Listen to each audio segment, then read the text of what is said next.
Okay, welcome. We are live, and I have asked Nikki George to conduct our study session today. So I'll just turn it right to you. All right, welcome everyone. We have with us today Daryl Robinson, Tracy Miller, Marilyn Richards, and Lisa Dean. And joining us later will be Bryce Dunford. And today we are excusing Brian Barnett. And then I'm Nikki George.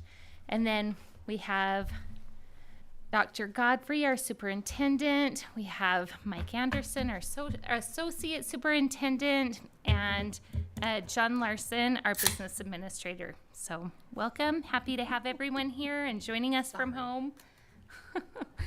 A nice pop of soda in the background. All right.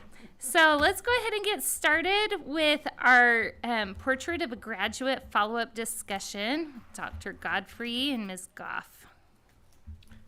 All right, thank you very much. The Portrait of a Graduate follow-up discussion really is something we just want to continue to be sure is on the agenda, so we're giving you updates along the way.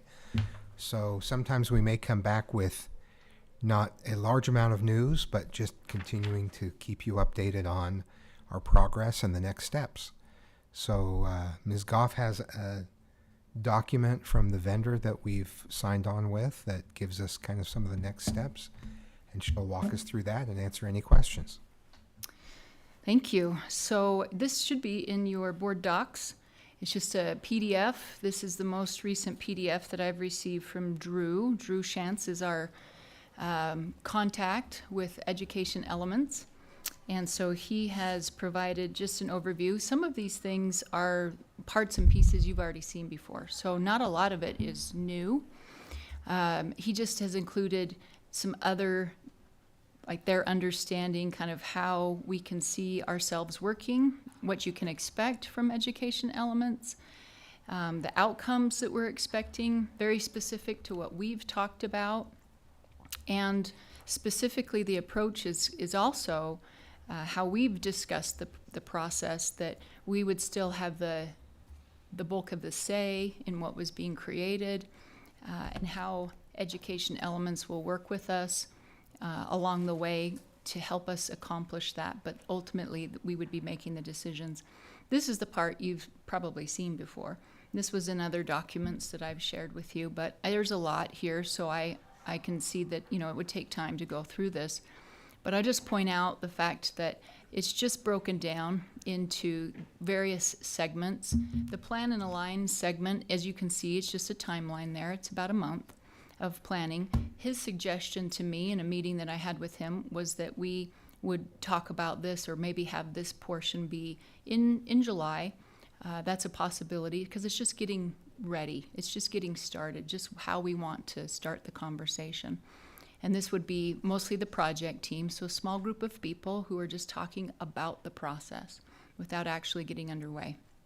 He talked about the foundations process is really a great time to have this happen is in August at the beginning of school, because as we do either back to school nights or things where parents are coming back and they're fairly eager to have their students be back in school, this is a great opportunity to make parents aware of a survey. We'd like those parents to take the survey and have as many different individuals be able to weigh in addition to focus groups that will be set up. And so that takes us about 2 months, and that's the early stages of the school year. Again, just a really good time to be able to engage parents before, before they get surveyed out towards the end of the year. So this is a great chance. They can have some people sitting at tables in our back to school nights if we choose, if schools are doing that. They can have opportunities to just make sure that people, can scan a QR code and just link into a survey. So lots of good chances for that. The design phase, as was listed here, it takes about 2 to 3 months. Again, all of this is dependent upon how fast or slow our teams are working and able to digest the information and come up with the deliverables. So you can see that this would be a lot more of the actual taking of the data that we receive from the various focus groups and being able to start to turn it into an actual product. And then towards the end, you'll see the launch. Now, he and I talked about the fact that the launch could actually happen this year, or another option that other districts have often chosen to do is even if we have our final product in March or April, we can launch in the fall of the next year. So it doesn't all have to be this very year. And I liked that option. I liked that he gave us some choices with that. So if we feel like it's better to kind of start a new school year with a new thing and help people to kind of understand what that would be. So he gave us some options in how that launch could look. But basically, it's a 1 to 2 month process as well.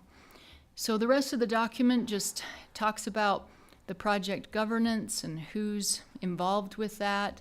There's our pricing that we agreed to towards the end. And that's pretty much it. It gives us just a good overview of the process. And so the timeline, looking between July and possibly March for those that's, again, it can vary depending on situations and circumstances and how long it takes us to develop that.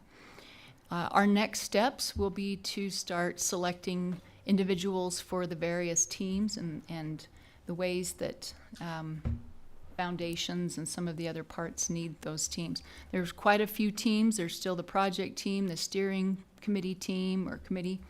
There are multiple focus groups, so lots of different ways that the board, teachers, parents, administrators can be involved in this process to make it visible.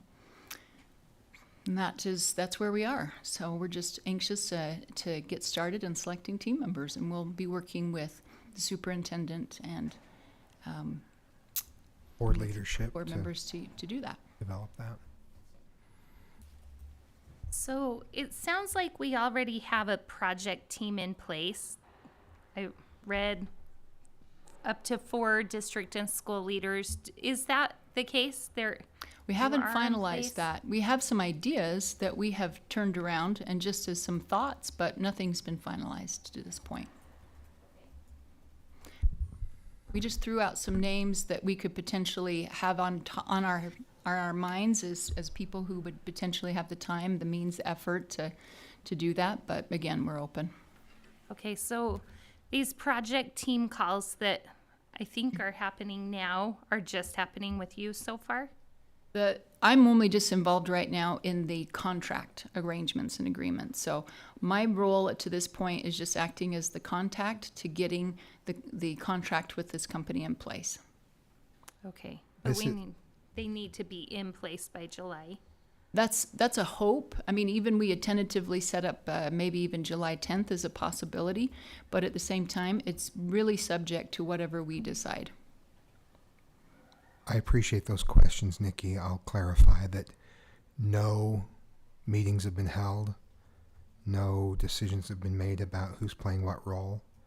Only that, and Carolyn and I talked about this, I just said you just continue to execute the contract and keep things moving so that we haven't stopped anything. But at the point where we're going to assign people, then that needs to be board and administration working together. So our thought was that we would just go to the executive committee as the starting point for that when we're ready to start to make any decisions about staff and board involvement. Is that the right approach, or would you like us to bring that back to a board meeting before a decision's made? We're open to however you want that to be handled.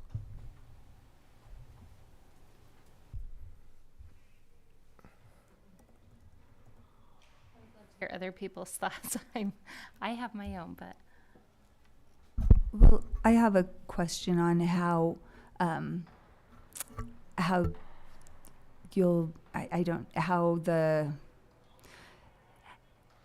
how members of each diverse community will be included on the teams, how they'll be recruited, is that the right word, or contacted? How will people reach out to diverse groups? Yeah, that's a great question. The project team, working with Drew, who is our initial contact, will help us answer that very question. How's the best way to make sure we are representing all of as many voices as we possibly can in the process on both the teams and the focus groups? So the focus groups will absolutely have a diverse voice included, and there are very specific roles, whether it's board or administration for the groups that'll work directly with the vendor initially. So all of those groups, we want to have a good diversity component and wide variety of backgrounds and perspectives, top to bottom. So that's a main focus for it. Thank you. What's the difference between the project team and the steering team? Steering team is bigger.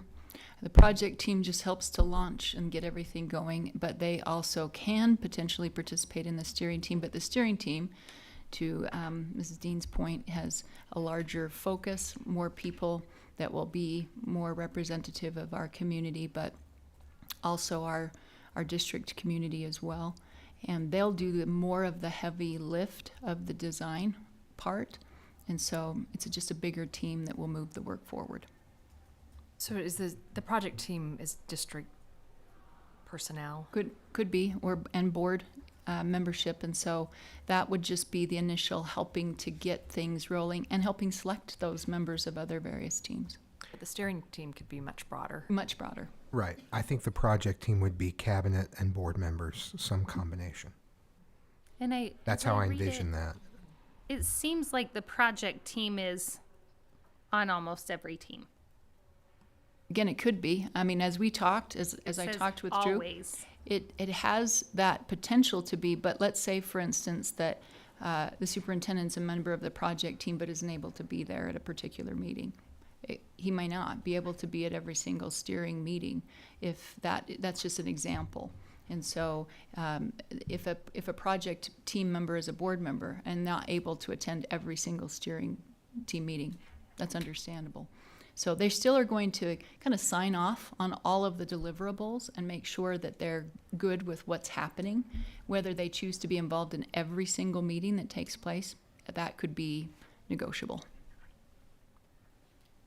How and how much are you involving your department members?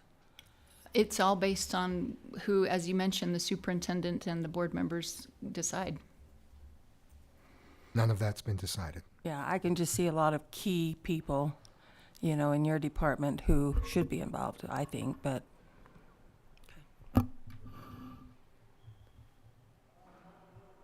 So I think what we need to do is determine how that project team is established.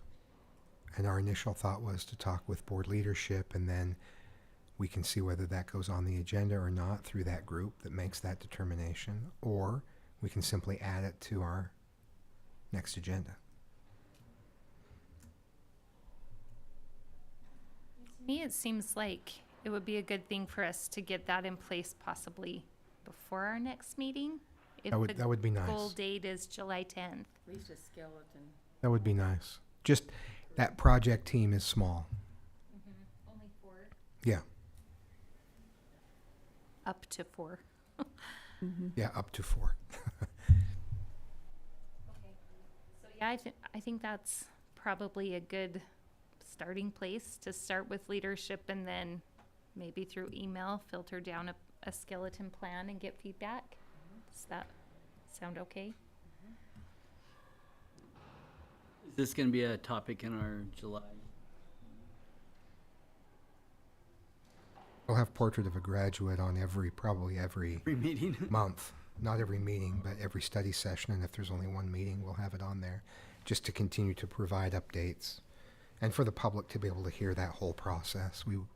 We don't want people to scratch their heads and say, hey, we haven't heard anything for a couple of months. What's going on? Graduate. And Drew even mentioned that he would be very happy to even have a Zoom where he chimes in to this meeting and is willing to also say and answer any additional questions that you may have with the process and how it's going from an objective point of view. So he's offered to, and he's very aware, this is a very common request of boards to have updates regularly. And he was like, oh yeah, we're planning on it, and we can do a lot of different things to make that possible.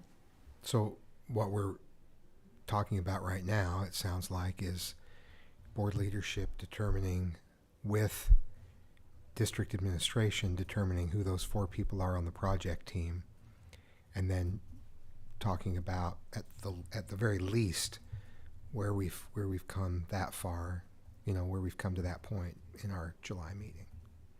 There'll be some more to report.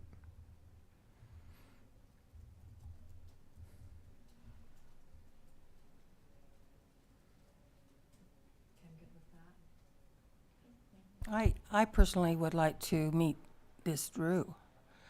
Is there a potential for him to attend our next meeting, perhaps? There's a or- plan for him to be in attendance because we have to pay for them to come Right. out. Right. And so there are some dates that are listed, or at least some times listed in the projections here of when they come in person. And it won't just be him. There will be other people who are part of that consultancy. But he is very willing to zoom into this meeting, as we have determined earlier that they, as updates are needed. When you say we pay for them to come out, is that included in our contract or is that in addition to? Nope, everything's included. And we established those meetings, the calls, everything already was what we were working on as we were coming through the bid process, and up until we negotiated and agreed upon the 220. So probably like September, October, we can meet them. Yeah, I have an actual document that, in fact, if you, I can't remember if it's on this one or another one, but it will say, like, for instance, if you look at the foundations piece, and it talks about visionary session, you can see that they've listed visionary session half day, in person, 3 hours. So you can see in the far right column the times that they'll actually be here working with us in person, versus if it's an asynchronous, or if it's a survey, or if it's a virtual call. You'll notice for instance, on page 8 in the far right column, underneath touch points, project team calls, there are 6 60-minute calls that are virtual. And so that kind of helps us to understand which parts of those will be virtual, which parts of those are in person. And all of that has been accounted for in the price.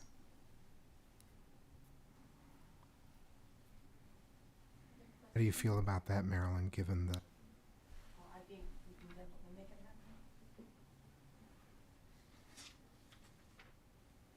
Meet Drew a little later into it, that works? Okay. Anyone else have questions? All right, perfect. Well, thank you so much for the update, and we will be communicating through email and then bring it back at our next meeting. Okay, let's move into agenda item B, review of request for proposal for literacy instructional materials. So Dr. Godfrey, Ms. Goff again.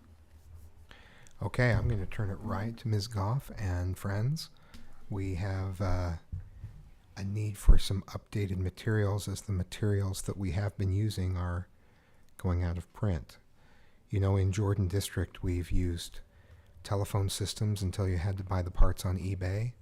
We have a tradition of making the most of the stuff that we have.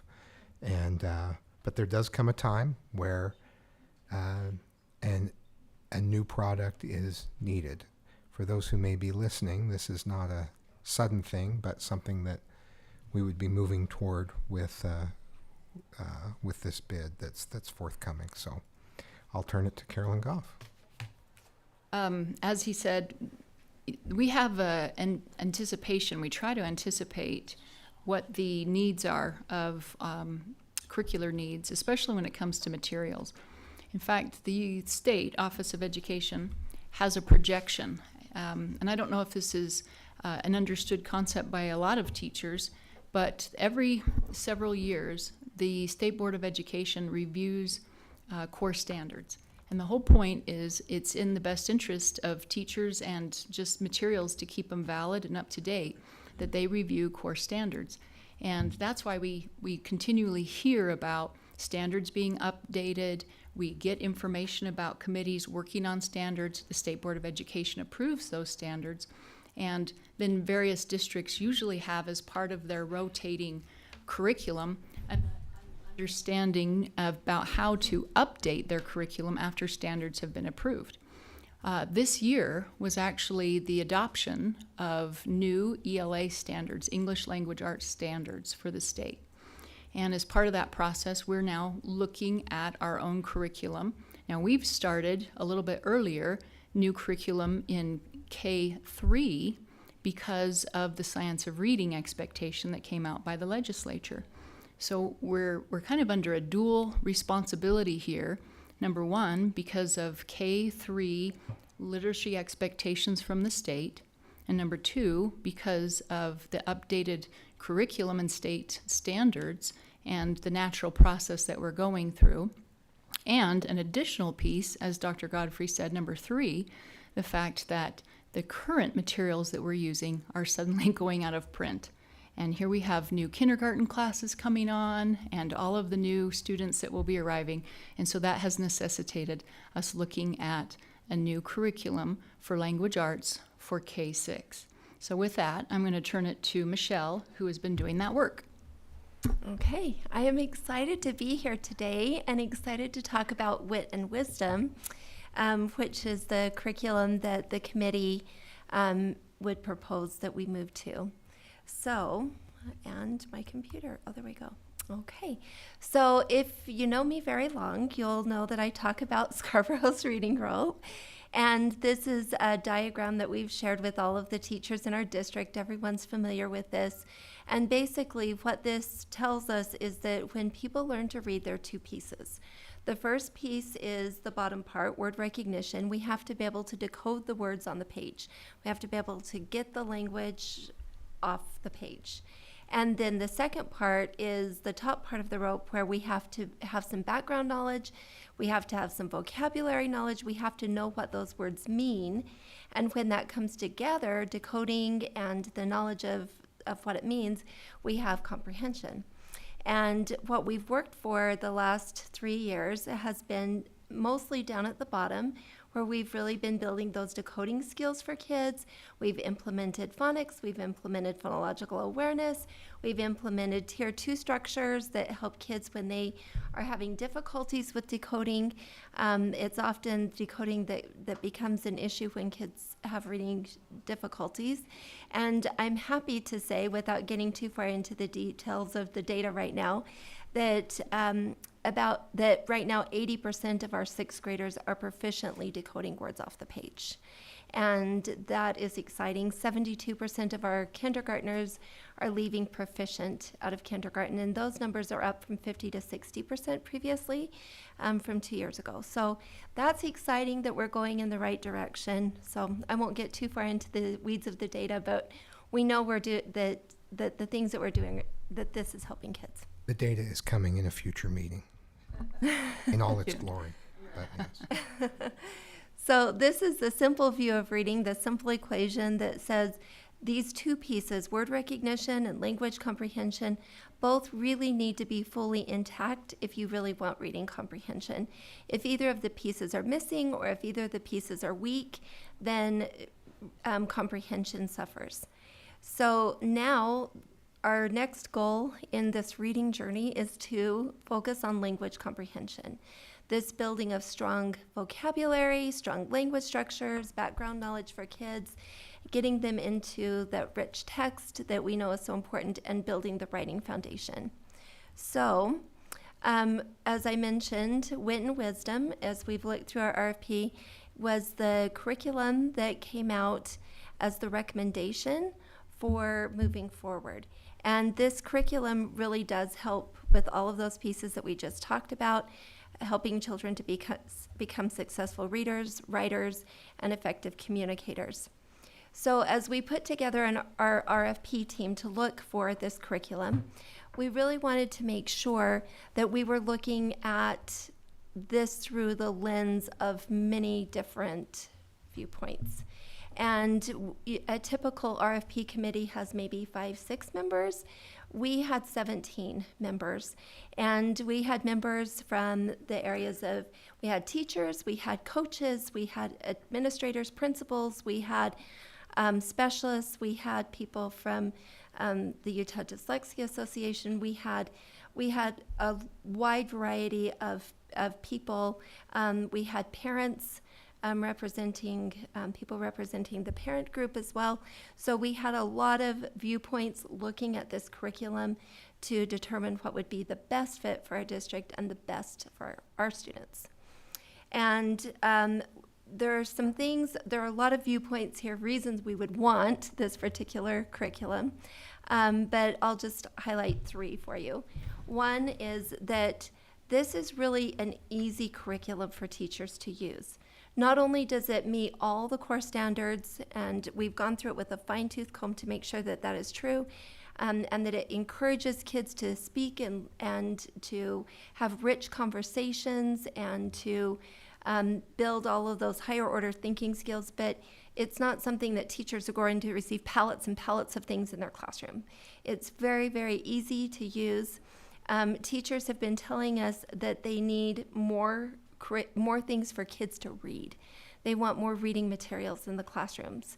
And this does that. It gives teachers sets of actual real life books for kids to read. It's not just a basal that kids read from, but they're real life books. And they're books that really are meaty and have that rich conversation.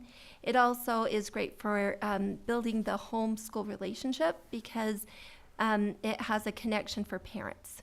And it's easy for teachers to communicate with parents and families before lessons are even taught in the classroom about what's coming, what materials they're going to use, what standards they're going to cover.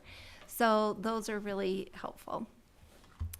And as I mentioned, there were teachers on our committee, and I just also like to mention that as we reviewed many, many different curriculums, many different options, when this curriculum was reviewed, the energy in the room just went up.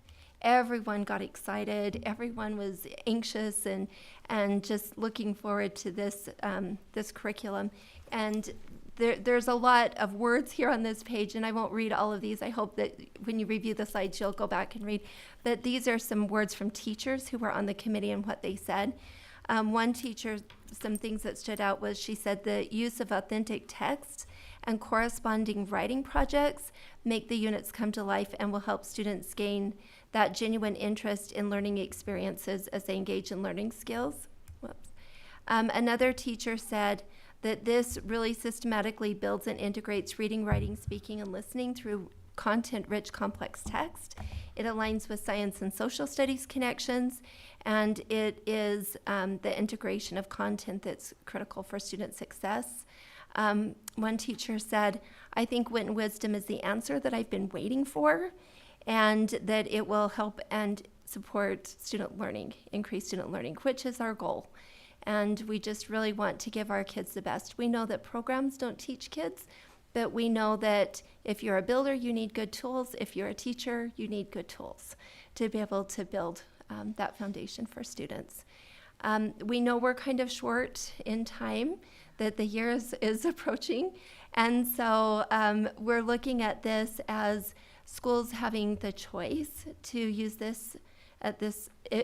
Our hope is if this program, if this is the direction that the board decides to move, that we can give schools the choice this year to really get in and get their feet wet, explore this, use it in their classrooms. Even teams of teachers could use this effectively in the classrooms.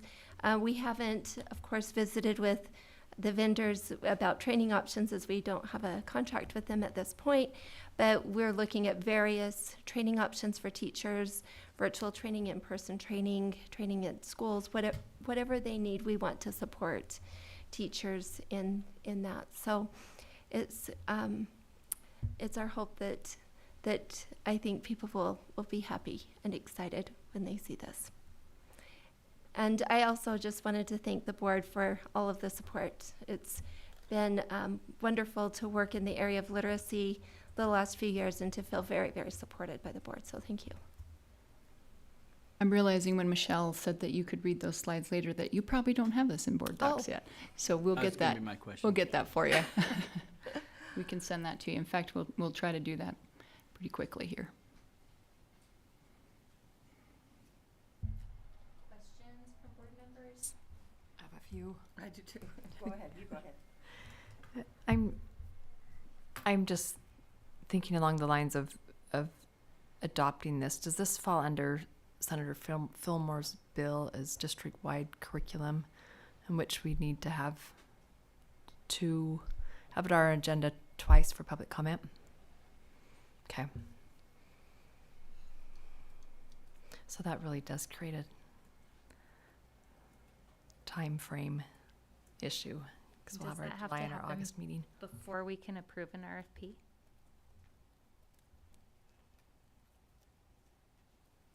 My understanding would be you can have 2 public meetings during the process. Not that you can't be having an RFP concurrently with that. I don't think it includes that. It just, the only requirement in SB 55 is to hold 2 public meetings and have a transparent process that allows for public comment and input on the process. Before we approve? Before you, an approval would mean an adoption, so yes, it would be prior to that. Could be. They have to be board meetings, or can they be open houses? I believe the language in the law simply states 2 public meetings, and so an open house in between, in my opinion, where there's opportunities for comments and the public to weigh in would suffice for one of those. Is there an urgency to this purchase? Just in as much as if we would like to start rolling it out into next year, it would be helpful to have it approved before the start of the school year. But at the same time, people have already prepared their curricula into next year using the current product that we have. What will be tricky is just reordering any of the current product that we have that's not available. And so we'll try to start with whatever schools need product first. And that's where if we have schools that are interested and they have the need, that's where we'll start. This is just the very starting point, because if the board feels good about us moving forward with scheduling the public comment, then we would do that in our next 2 meetings, and maybe even ask that in the first meeting of August that we would add the option of approving that so that we could move forward and start purchasing. And then that would be in time for us to announce that to teachers in our meetings on August 15th. So I think that is an acceptable timeline, and we don't want to rush it. We want to be sure that we get the proper public input. So I should have clarified up front. This is just, hey board, how do you feel about us moving forward with this, which does include those 2 periods of public comment, and then does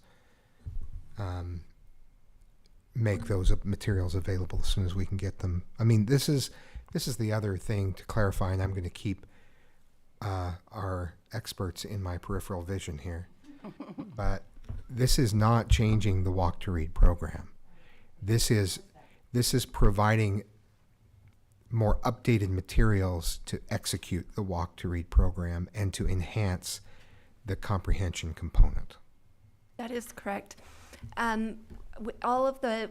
We were very hopeful that we would be able to find a product that perfectly fit in for this piece of literacy that we needed without disrupting any of the other things that are happening. So it's perfect because we'll still be using really great reading for phonics, Hagerty supplements for phonological awareness. We'll still use 95% group for tier 2. This is the part that will come in for shared reading. For the other half of the piece of instruction that includes that discussion, the reading of text, the writing, those really rich pieces that is the application part of what kids are reading or what they're learning in the other pieces. Okay, that was my question. How does it dovetail with Walk to Read? So I'm glad to hear that. Did you have any warning, or did you anticipate not being able to use the current program? What happened there? And how did they come up with the title Wit and Wisdom? Any idea? Well, we were hopeful that we knew that we were going to have a problem, that we were going to run into a problem with Journeys, and that we were going to need to replace it. We didn't realize it was going to be such an urgent issue, but with the addition of full day kindergarten and a whole bunch of brand new kindergarten teachers coming in and no curriculum to purchase for them, was that was the catalyst that said, oh, what we thought we had time for has now become urgent. And so that's why we're on this the short time frame. And I'm not sure why they call it Wit and Wisdom, but I do think it's a good title. Yeah, fun. I think that there's I think part of gaining the knowledge, but making it fun and making it engaging at the same time, because learning should be fun and it should be engaging.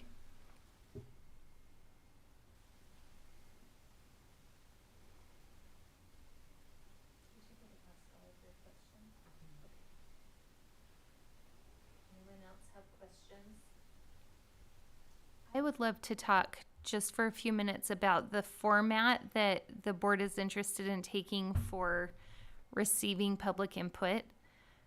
Are we thinking just having these as agenda items with public comment, or is there interest in maybe like an open house with a possible like demonstration component?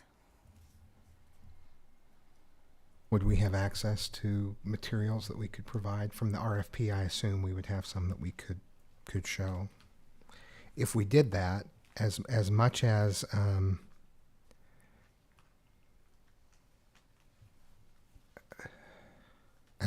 we could do it the 1st of August, if we're going to do an open house, then it might be nice to schedule that open house in a way that would maybe allow for that to happen. Well, it would still be the 1st of August, so we could have an open house between. I think it would fit better with the board's, I'm calculating in my head, with the board's approach. That I like the idea of an open house, if I can jump in and say that, because it allows for an exchange. I like what you're saying about a demonstration, like parents can get their hands on it and look at it. So we could have public comment in the July meeting. We could have an open house. And then the board could vote on it in August, and then you wouldn't be voting the same that first meeting in August. If you were open to that, then you wouldn't be voting in the same meeting where you were receiving comment. So that would actually be a third time people could comment before that final vote is taken. That's what I was going to. So that would kind of cover, that would give one more opportunity for comment, wouldn't push it any later. So I love the idea of an open house that gives people a chance to really look at the materials, and give teachers a chance to do that as well. I love that as well. Good suggestion. My concern is that definitely pushes that timeline past a level of comfort. I can't imagine being in the first day of school and not knowing yet what my curriculum was. How does that sit with you? I think, if you don't mind if I answer that, first of all, it's right now we're allowing teachers the choice. I've already encountered several principals who have called and said, we're aware you're working on an RFP. What should I be telling my teachers about what they're planning for next year? I said, number one, we're not panicking anyone. You let them keep working on their current plans and what they're already have going for next year, because this will be a rollout by choice, and people will begin to integrate as the year goes on. We'd like to get it, as soon as possible to take great advantage of the materials, so that they're not into it, several units before, and then they miss opportunities to be using these materials. But we recognize that it can't be all the people all at the same time. It's going to be a gradual rollout by choice. And so I think that will help to diffuse any anxiety. There will be some teachers who will be like, pick me, I'm ready, I want it. And I think that's where we start. Those who are interested and willing to move forward and are not going to see this as a huge disruption to their planning. For those who are anxious about their planning, that's not where we would start. Having said that, we want to make sure that they have people with whom to work with. So we'd probably invite people to participate in teams so that they would have people to collaborate with. But even then, we'll find people who are interested in starting it as soon as we get it.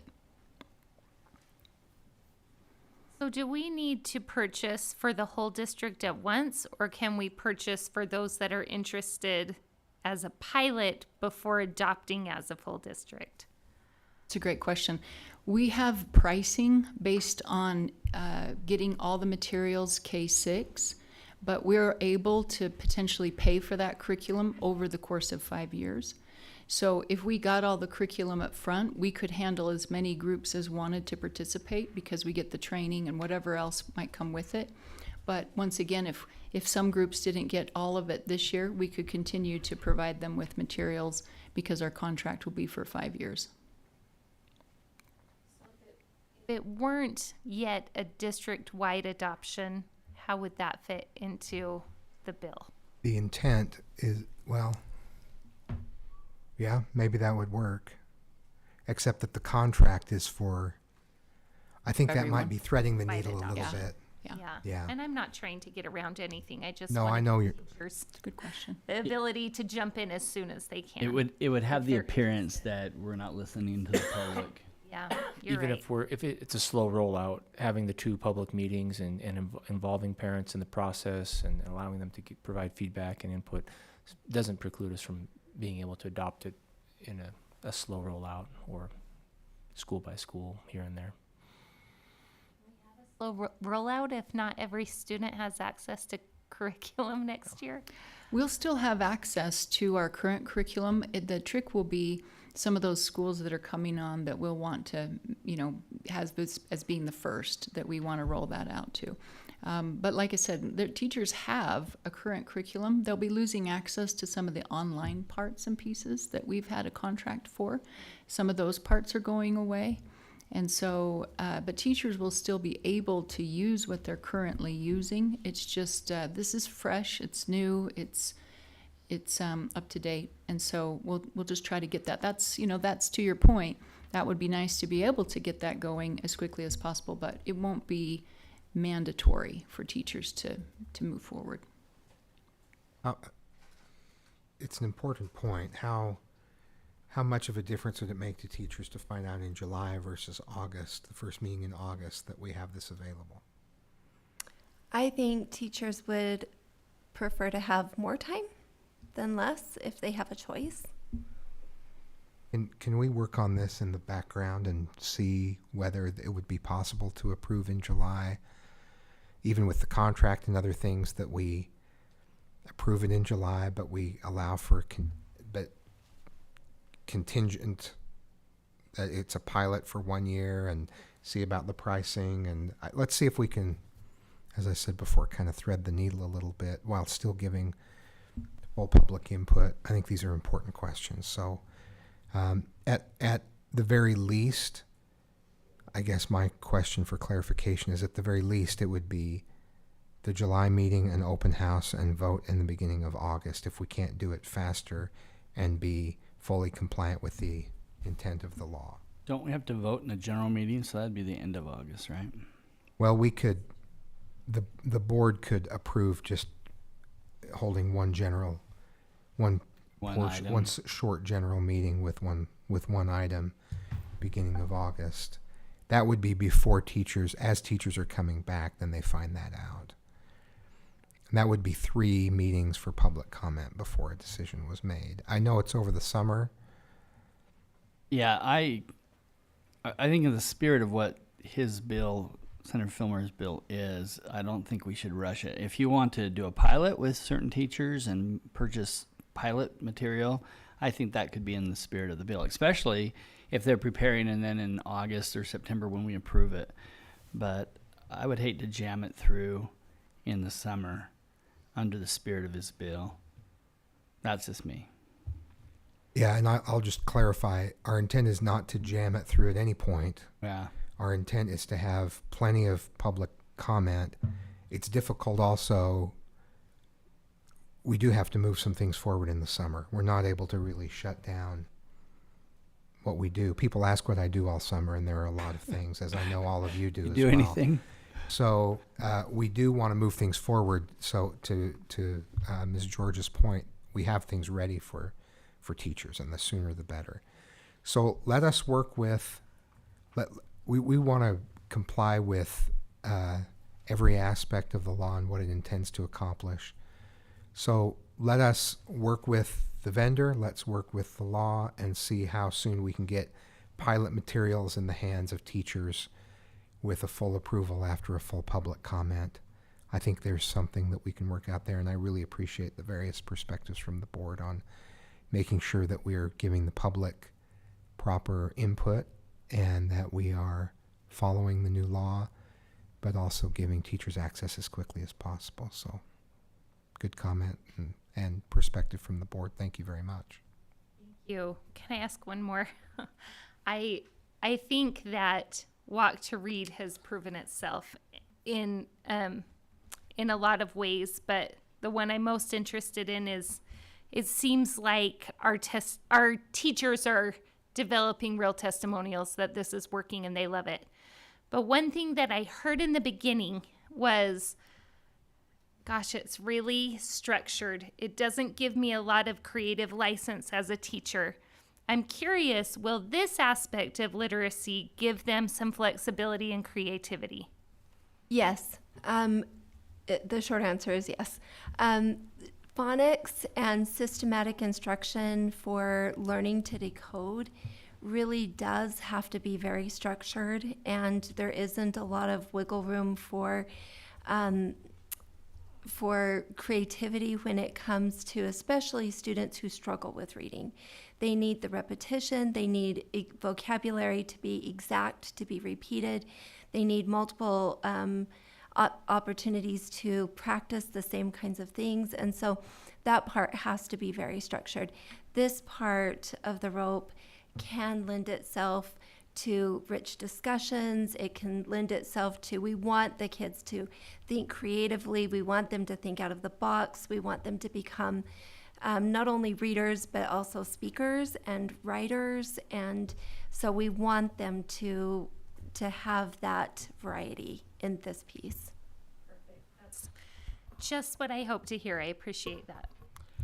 You mentioned kindergarten and full-day kindergarten coming on with new teachers. I would really, what is your intent as far as those teachers? I would hate for them to come in and learn one thing and have to learn another. Do you have a plan for them? Well, right now, like I said, with the materials, if we have to kind of bridge from other places and pull those together so that we can get what they need for their current use, then that's what we'll do. We'll just, if we don't have brand new materials, we'll just take from schools and that and do our best to kind of put it all together so that they have something. Because most of our kindergarten teachers that are full day have already been teaching part day, this won't be a real new thing for them, but it will be just an expansion or extension of what they've already been doing. And so it shouldn't be that they're having to learn old program and then switch to new program. They're already familiar with their current texts. They'll just be using them or, for their full day. And so that is a reason why it would be nice to be able to adopt something that was, new that they could use right off the bat, but obviously understandable for us to be able to go through this process. So we're kind of in a weird situation just with all the parts and pieces and it being the timeline that it is. We recognized that there would be issues that would, that we would have to just work through. So we will. Questions? Perfect. Well, thank you so much for the information, and I'm really looking forward to getting a chance to get my hands on it and see it myself. So we'll bring it back in July, either for comment and for a vote from the board, because it would be a pilot. And we'll have an open house either way for a broader adoption. All right. Let us know how we can support that. Thank you. All right. Our next agenda item is a review of updates and revisions to non-negotiated policies. So turn this over to Dr. Godfrey and Mr. Larson. And I'll turn it over to Mr. Larson. Thank you. So during the course of negotiations, there are some policies that we discuss and go over potential changes that are made to those policies. Those are included later in tonight's meeting for vote of the board for approval, ratification, or final approval of those agreements. However, some of those will impact other policies that are not negotiated policies. And so those are included on your agenda here for your consideration. I can go through these one at a time, or I can just take questions. How would you like me to proceed on that? I mean, go through one at a time, just talk about the differences, or just go, okay. All right. So I'll start with the first one. This is A3B. So in our conversations with JESPA, there was a desire, as we looked at some of the other policies, to just simply move section D up into section B. Very simple change. It just makes it more consistent with a policy that is coming up, I believe, very next one. Any questions on A3B? Okay. So the next one is A10. This one adds some language to talk about that the council does not have to meet if it does not have agenda items. Providing that flexibility seemed like a wise thing. And then also the same language that was included in A3B previously is then been added into A10, indicating that, well, these meetings really should be held outside of normal working hours. So it's just making those two policies consistent and allowing a meeting not to occur if there's nothing to discuss. Okay, these are real exciting changes. Okay. Next one, DP307. This one is on staff selection, promotion, and salary placement for education support professionals. This is a suggestion that was made by our Human Resources Department to change item, let's see, that is 2C6. Very small change, but it is allowing former employees of the district to have counted in their experience part-time years. Is just removing words within 6 months, and then just for clarification with the district. So former part-time district employees who are rehired, they no longer have to be rehired within 6 months, may be granted full credit for previous experience within the district. Even though these aren't negotiated policies, we'll typically talk about these just to see if there's something that is someone sees. And this was an exciting change that I think most people were very excited to see. So I'm very happy for the HR folks for bringing this suggestion forward. Okay. I feel like I'm going too fast, and yet there's not real much to talk about here. So, okay, next, resignations, licensed personnel. One of the things that was discussed in negotiations and has some changes in negotiated policies for your vote later tonight is changing the terminology that was used within our policies of the cost of a long-term substitute. That phrase has been quite confusing because some people felt like, well, what if there was no long-term substitute needed? What if it was a short-term substitute? What if there was no substitute or something else? When most of these policies were very, very much just trying to have some sort of a disincentive, if you will. So the idea was to change those negotiated policies to tie it to the licensed employee salary level 1 hourly pay. So it's changing that cost of a long-term sub to be 50% of the daily rate of a licensed employee on salary level 1. And then just making that change consistent throughout all the policies, negotiated and non-negotiated policies.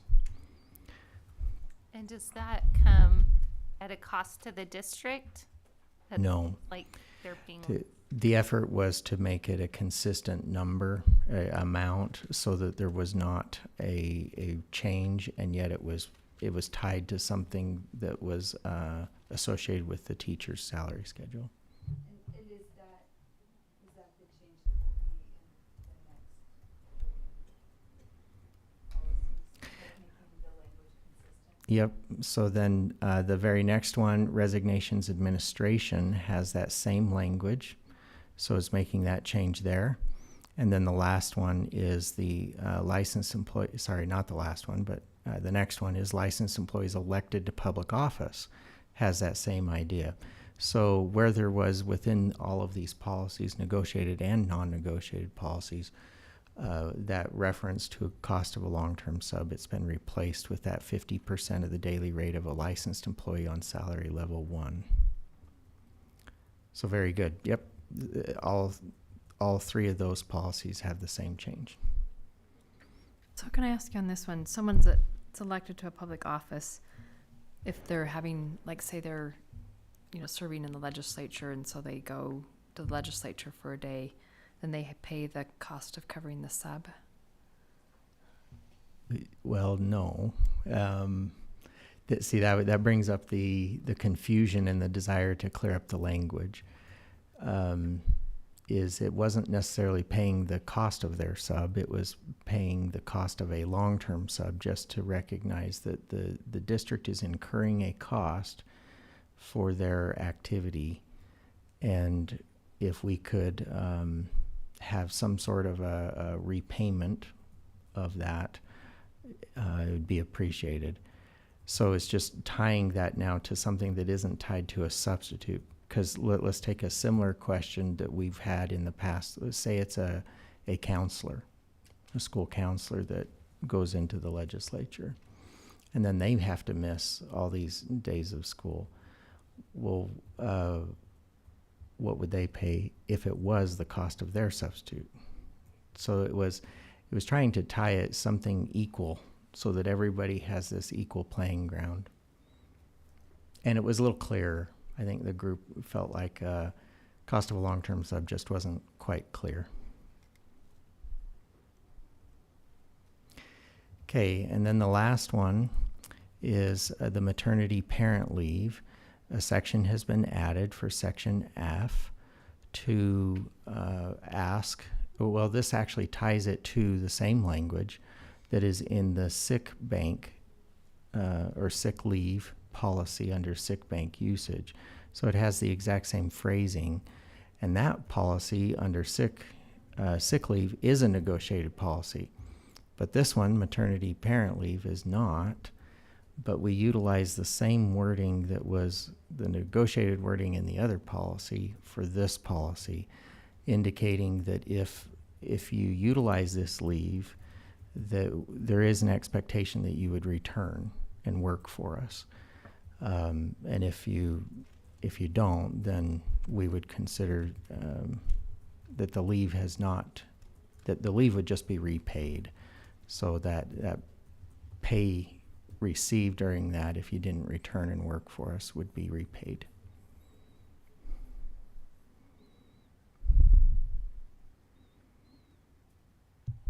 Any questions? So I believe these are on the agenda later tonight for your approval, if you so desire, after the approval of the negotiated agreements as well. So I have a question. How do you make a motion to amend these? What does that sound like?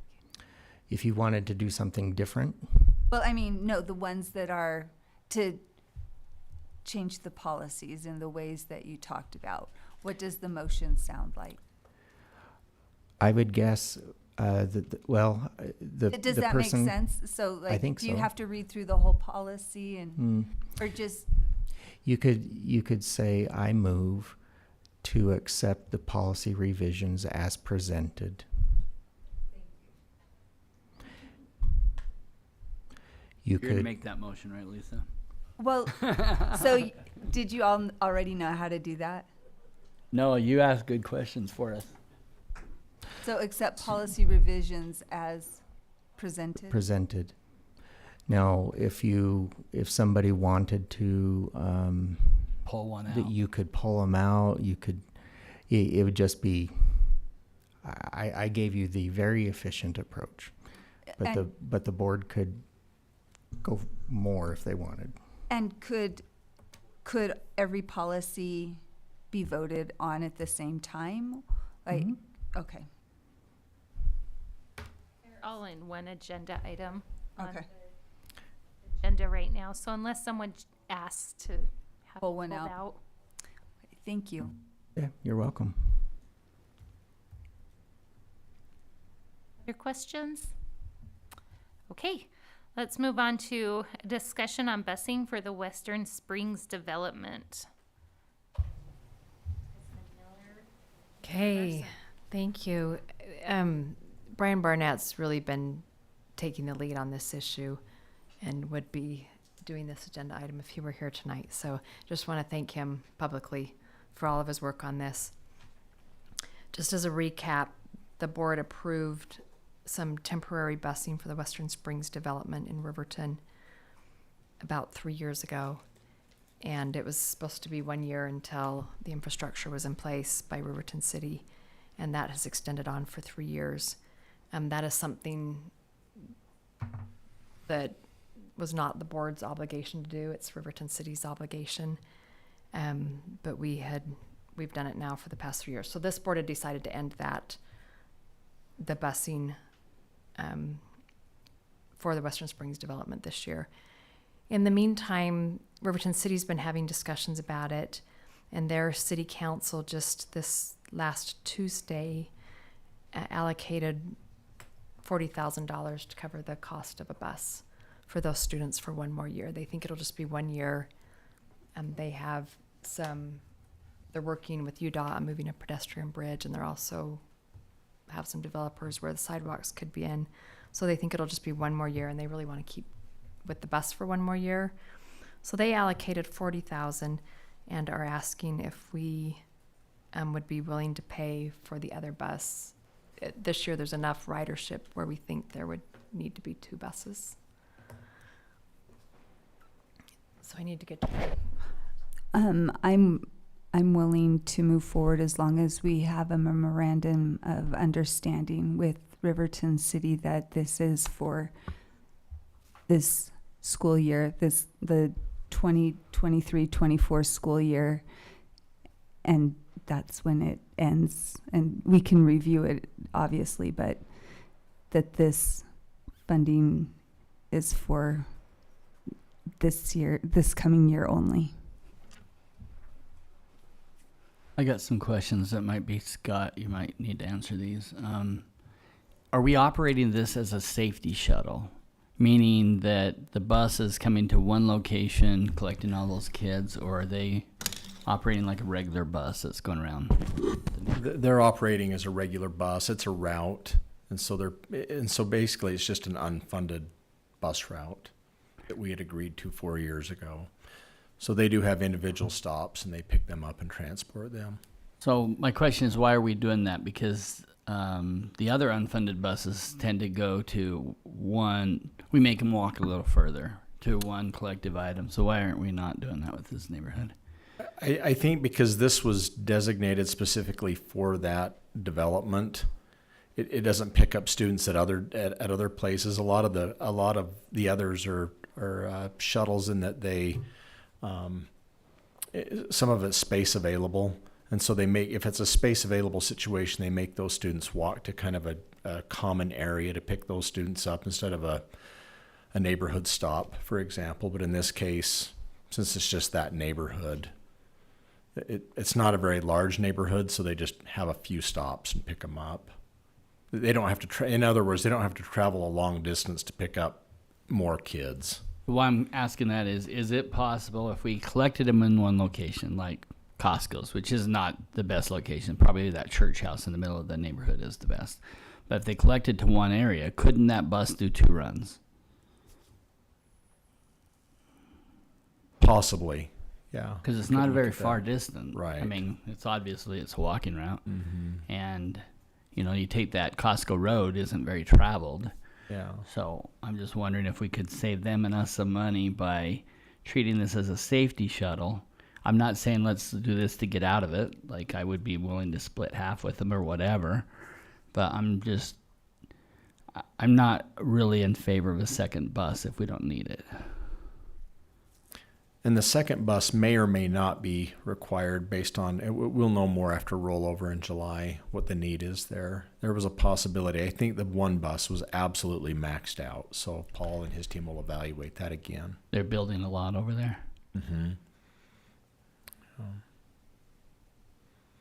Yeah, the feeling was that there would more than likely be a second bus needed at some point. What I've heard, it's maxed out to the point of they can't even hold one more student. Right. Do they have to sign up to ride the bus? Like, do we do it like we do the waiting No. space available? Yeah, this was not a space available circumstance. It was just, if you live in that neighborhood, if you're in that Western Springs development, you can ride. So if we treated it like a space available one, though, then do we have a commitment? Because sometimes we save a seat for somebody and they don't have intentions to ride the bus. And if we treat it as a space available, then we might be able to reduce that second bus. I'm just looking at, is there ways to reduce the second bus, which is a big extra cost. Sure. And would help both the city.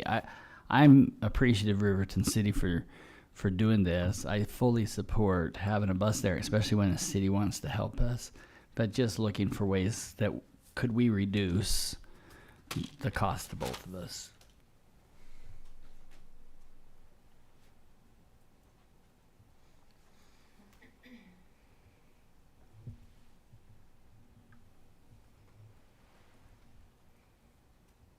Any thoughts on that? You mean on what Mr. Robinson was talking about? I still feel willing to go ahead with funding the second bus as long as there is a memorandum of understanding. Personally, I don't feel like it's necessary. Just this is my own opinion to find a way to use one bus to come back and pick up the students. Anyway, is that what you were looking for? I feel okay about funding a second bus with the memorandum of understanding.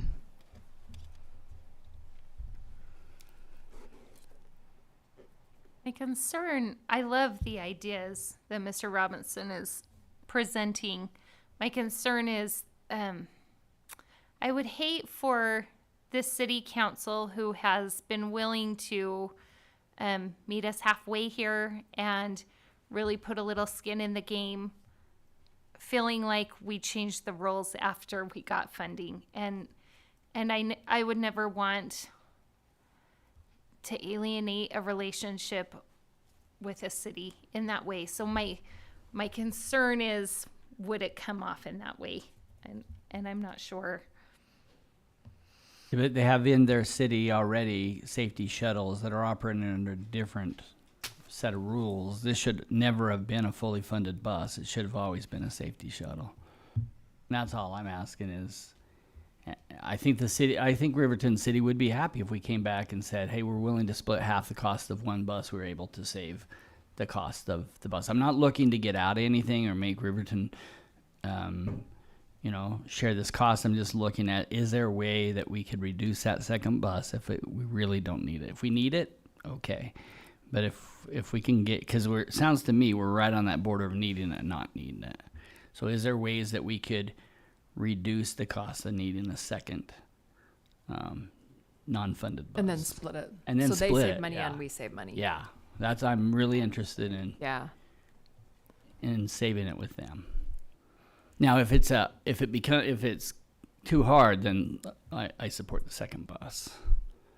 But if we can get it to fund one, it would be great. So what if, first of all, do we have enough board members that are willing to do half? I'm willing. I am. Yeah. Yes. Okay. So then what if we, say if transportation has a way to work this out creatively that saves everyone money, we're open to that. But we're willing to go half with Riverton City. For example, a double run. I could have Paul look into that. And then if it's a double run, then we would split the difference with Riverton. Can we just say that we would do it as efficiently as possible and split the cost with Riverton? Yeah. We would That's make it as perfect. efficient as possible within reason, so that they don't feel an undue burden to make it work with one bus. I just worry about. I think part of the deal also that Riverton would reasonably expect as a city is that we're maintaining the same level of service. And so I don't want to reduce the level of service that families have come to expect. For sure. And I appreciate the notion of doing it as efficiently as possible. And it is possible, kids age out and, the neighborhood may be growing, but the number of sophomores may outnumber the number of freshmen. I don't know. So Well, the sophomore class is big. I would say if we, in the MOU, say we'll split the cost with Riverton and provide the same level of service families have expected as efficiently as possible. Does that speak to what you're That speaks to what I want. Yep. Okay, so does everyone agree that we would want an MOU that specifies this as 1 year only? Yes. Okay. So then can we give direction, superintendent, to move forward, having your staff move forward with an MOU with Riverton City? We'll do that. Thank you. All right, let's move on to a report on buildings and enrollment impacting the ongoing building plan. Ms. Richards. Yes, and if I could have Mr. Feston, Mr. Thomas, and Dave come to the table, please.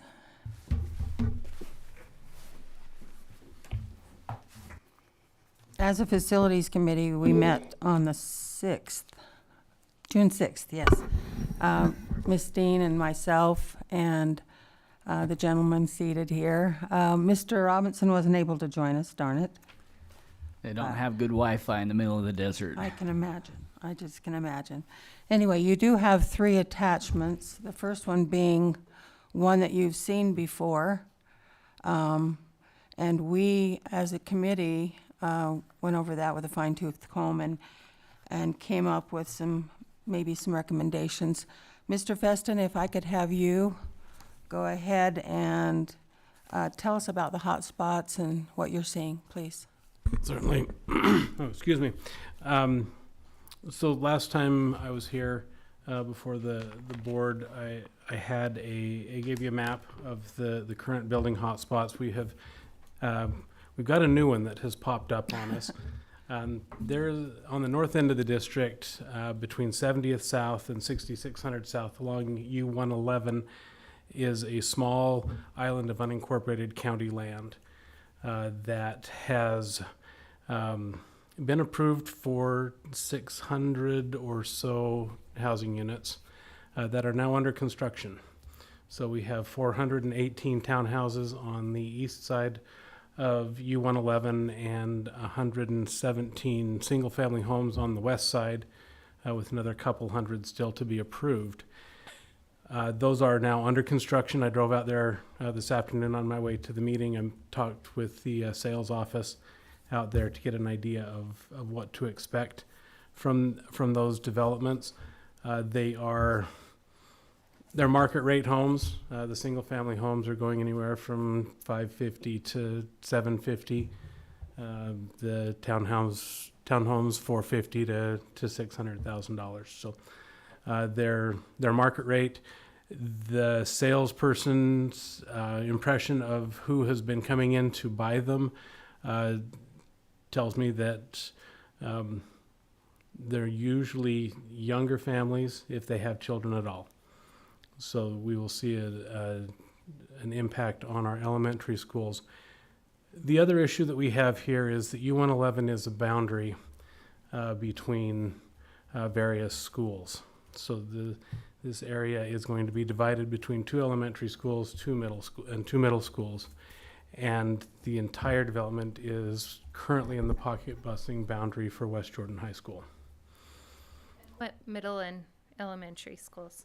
The townhouse development is boundaried to Sunset Ridge Middle School. The single-family homes are pocket bused to Joel P. Jensen. The townhouses are boundaried to Fox Hollow Elementary School, where the single-family homes go to Antelope Canyon. The order of projects on your list? Go ahead and give your suggestions. I mean, I don't know Mr. how to talk Feston. about that because it's labeled executive content, but.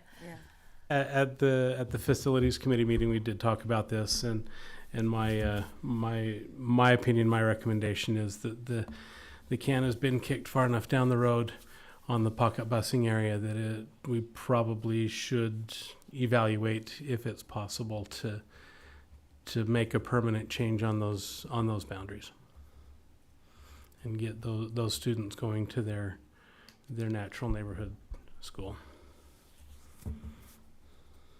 So the recommendation was to perhaps look first at a boundary reconfiguration. Is that correct? Yes. Support that.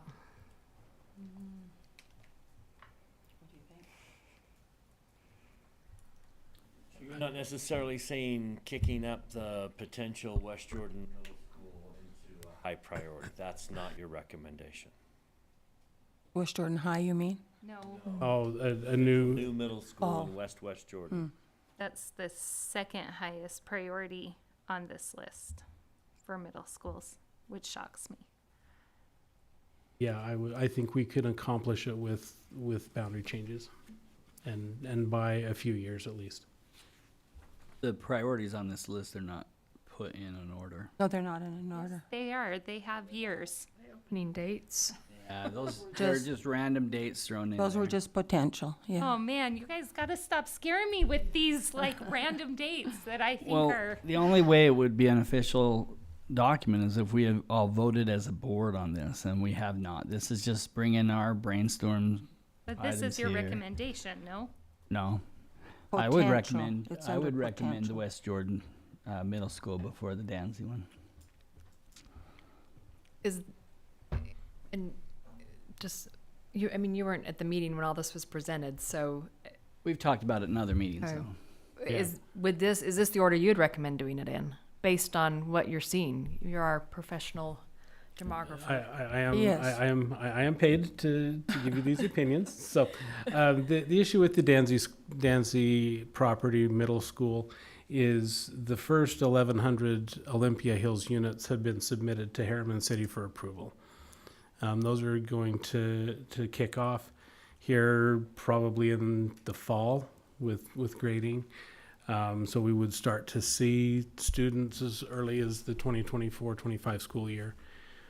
On the flip side, when I drove out to these new townhouse developments, they are now moving dirt at Wood Ranch. So again, another 2 or 3 years before we start to see students out of those homes. It's going to be kind of a race. It's going to be dependent on what kind of housing product is being built. What they've told us about Wood Ranch is, and I quote, the Jeremy Ranch of the Oakers. So how many students would we get out of homes like that versus Olympia Hills, where it's townhouses and small lot, single family? Mm-hmm. The likelihood of all these projects being built without a bond is slim, and I would imagine those two middle schools would go in on the bond and be built at the same time. That's my, early brainstorming thought is I don't see us funding one of those middle schools in our current financial state without a bond. So the timing of those two could be the same year.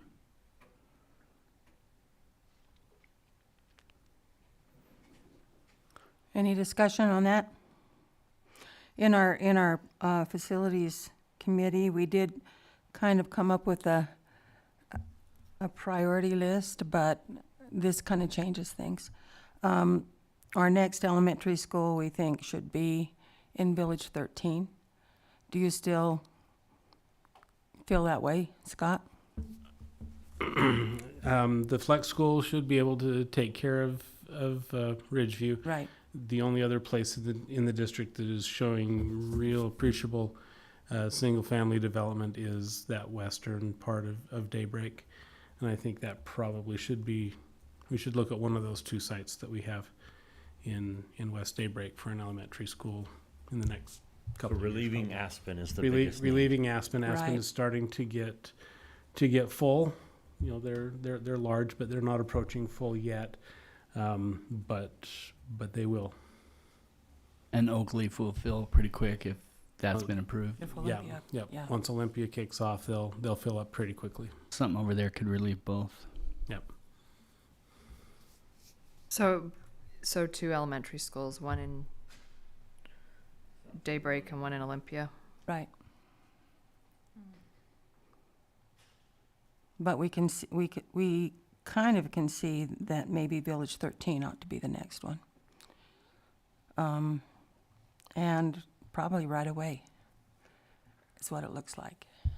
And do current projections show that we're going to need a high school in 4 years? Well, we don't have current forecasts. The forecasts I gave you back in September are still the ones we're working with. Okay. We'll bring some new ones in October. The high school just has such a long lead time Right.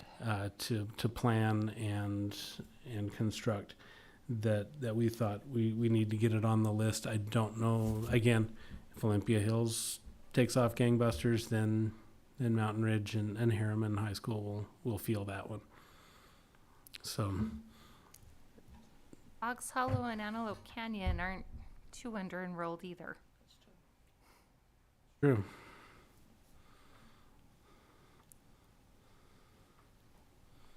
That's why our property in Woods Ranch, we'll talk about that in closed session. I'm just not sure what we can talk about right now when something is labeled executive content. But I had a lot of questions about one of the documents that were attached. The renovate or Renovation. reconstruct analysis. Lead us on that conversation. Go ahead, Scott. Okay, so yeah, this is Scott. So we were For the asked. Scots, please speak yeah. up. We were asked to give an opinion or to evaluate specifically what is the trigger point for renovations versus a rebuild. At what point is that a consideration? So it's not really a rule of thumb. It's more of a consideration. But it all depends on the age of the building and how much life it has left in it. One thought is, if there's 15 to 20 years of life remaining in a building and the renovation costs are between 50 to 60%, then you're probably better off considering a rebuild. If they're 50 or less, then you'd want to consider a renovation, a major renovation, something like comparable to Bingham High School. It was a pretty complete renovation. So we were asked about 4 schools in particular. West Jordan High, Joel P. Jensen, Oker Hills Middle, and South Jordan Middle, and you can kind of see where those land. John. This is John's visual. Yeah. So if the number falls in the yellow area, it would be recommended. Am I reading? I just don't know if I'm reading the chart right. John. That was over my head. Yeah, as Dave and remember, Dave went through. Now these are not extensive architectural, because we had to get this back fairly quickly. And so what Dave did is he took Bingham as an example, and he just kind of broke out a cost per square foot for renovations and what would be considered a major renovation for these schools. So it really, the way John put this together was you can see down at the bottom the age of the building 0 through 70 and the percentage of costs for the renovation, here. And then as you get into the yellow area where the yellow hash marks are, once you start to get into that yellow area, you really are at that point where it really is a toss up. Do we rebuild or renovate? And you can kind of see where those 4 schools landed. So they're close. They're not quite there yet, but they would be in a few years. How do the shells of those 4 buildings compare to the shell of Bingham when we made the decision good to question. renovate? It's a great question. I think they'd be comparable. Okay. So because it was mostly brick and all of that, we've got a pretty substantial structure. Correct, yeah. And this chart doesn't take into account forecasts of student numbers, populations, anything like that. This is all costs. Correct. Okay. And I think it's just interesting to note that renovation is about 50% of what a new building would be in most cases. And there's some options, that you can see that the board could choose to add or not include in there. Right. Just been some of the Extremely helpful, thank you. You bet. Extremely helpful. Thanks. Like I say, these are rough estimates, just kind of based on what we've seen at What Bingham High. What we've had in the past, right? And with I've included a 6% cost escalator So each year. yeah, so today's numbers, right? This would be in today's Well, and costs. each year's Yeah, and then you've ran that forecasted out. has a 6% Yeah. escalator on it. And from what you told me in our meeting, a renovation runs about $170 per square foot, where a new build would be 405. Yeah, somewhere right in that Right around range there. is kind of what we based it. And they would get an escalator. That's pretty cool, actually. If it breaks down, it just turns into a stairway. That's right. So at this point, I think the Facilities Committee is just waiting to have a really good discussion with the full board. And of course, the Finance Committee, you have your,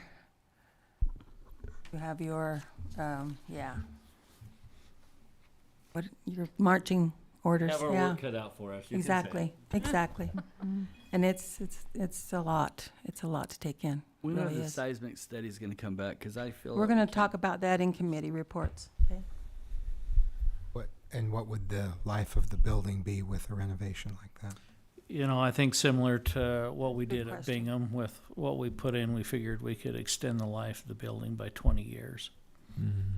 If in 10 years from now, if you come back and ask me about, say, Joe P. or West Jordan High, as we get closer to the end of the life of the building, then we would probably be up in that yellow area, and the recommendation would probably be to rebuild. I'm glad to hear you say it'll be here in 10 years. Me too. Me too. At 10 or 20. I was That glad is to a hear that. commitment. I look forward to Let talking me to you. retract that. Verbal agreement? Come on, Dave. Any other questions of these gentlemen? Thank you, So I've got, all of you. I just have a couple. So go back to the ongoing projected building plans. Is this, and back to the order thing, is this order what's being recommended right now? No. I think we should And take the how do we dates get out. a recommended order? Well, we've been working on that, and again, it just depends, it's kind of dependent on what Scott comes up with as far as his hotspots, and they keep changing. And do we need to wait until updated projections come out in September? I think using the most recent data that you have is probably a good idea.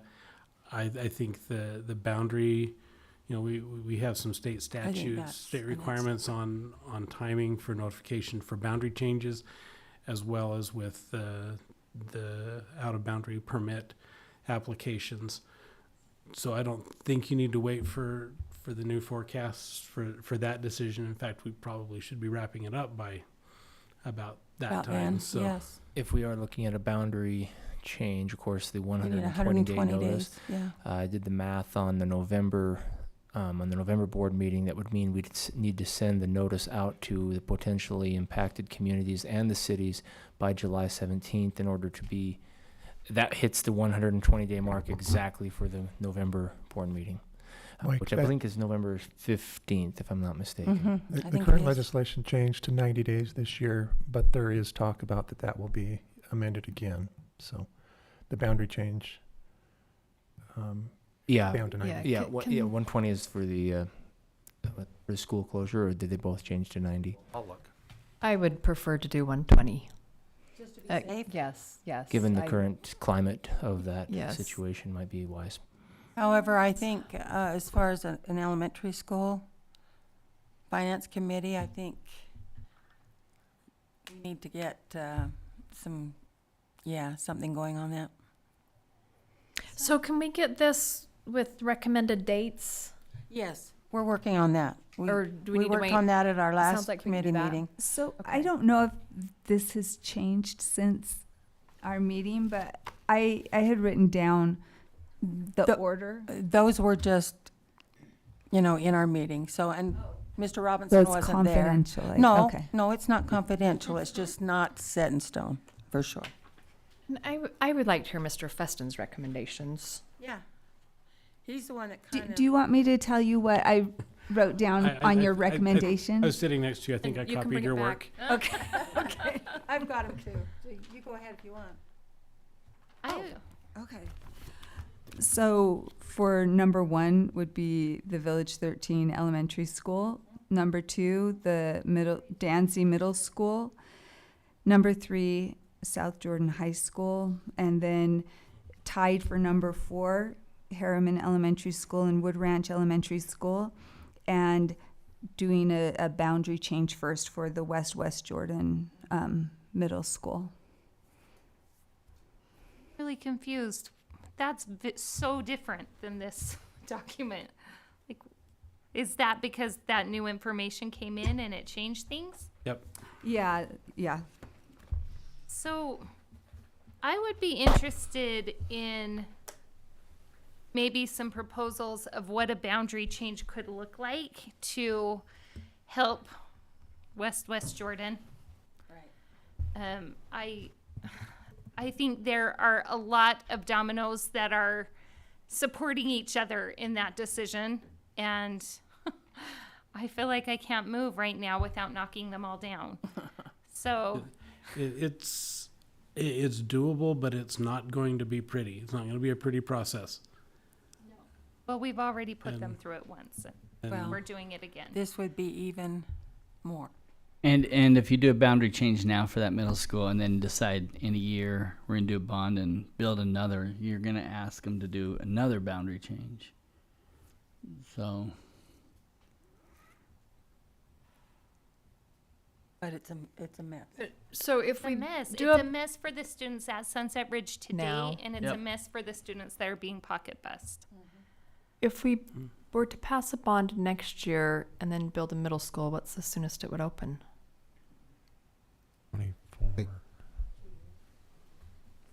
18 months about 2 years to design and build. So if it were approved in November of the year 2000, what year would we open? 2024, I you mean, mean. 2024? No, 2000. Then we Oh. can easily calculate the number of Giving years. us an even number. Because then it sounds like a prediction if we talk about in the future That's a good about when we're point. going to start it. So if a bond were approved in the year 2000, Back to the future. how many years out would it? 2001. What year would it open? A lot of it would depend if you had it all ready to go. Like on the last bond, we rolled the dice and we had the schools designed and ready to go. So when the bond passed in November, we were out to bid in January. If you did that same approach, then you're going to have about 24 months of construction for a middle school. So that would be March of that year. So March of 2001, March of 2002. So it would open fall of 2003. 2003, right? Mm-hmm. Fall of 2003 is when it would open. So Yeah. you're talking about 3 years.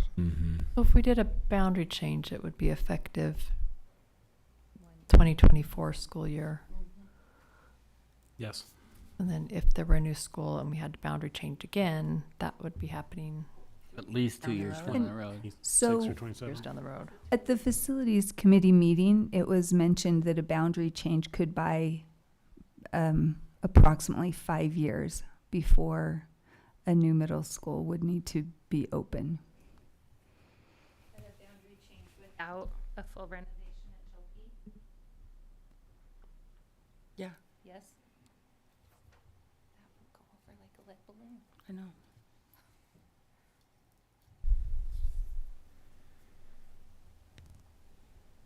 That's just something we have to talk about and deal with. So we need to move forward with a boundary change decision.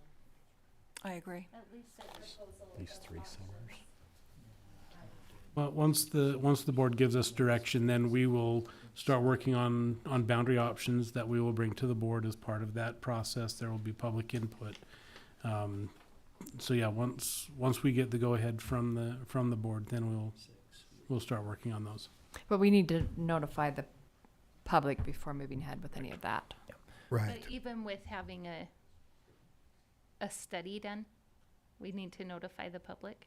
I think generally what we have done, and please correct me, is that we have maybe talked about the schools that would be involved.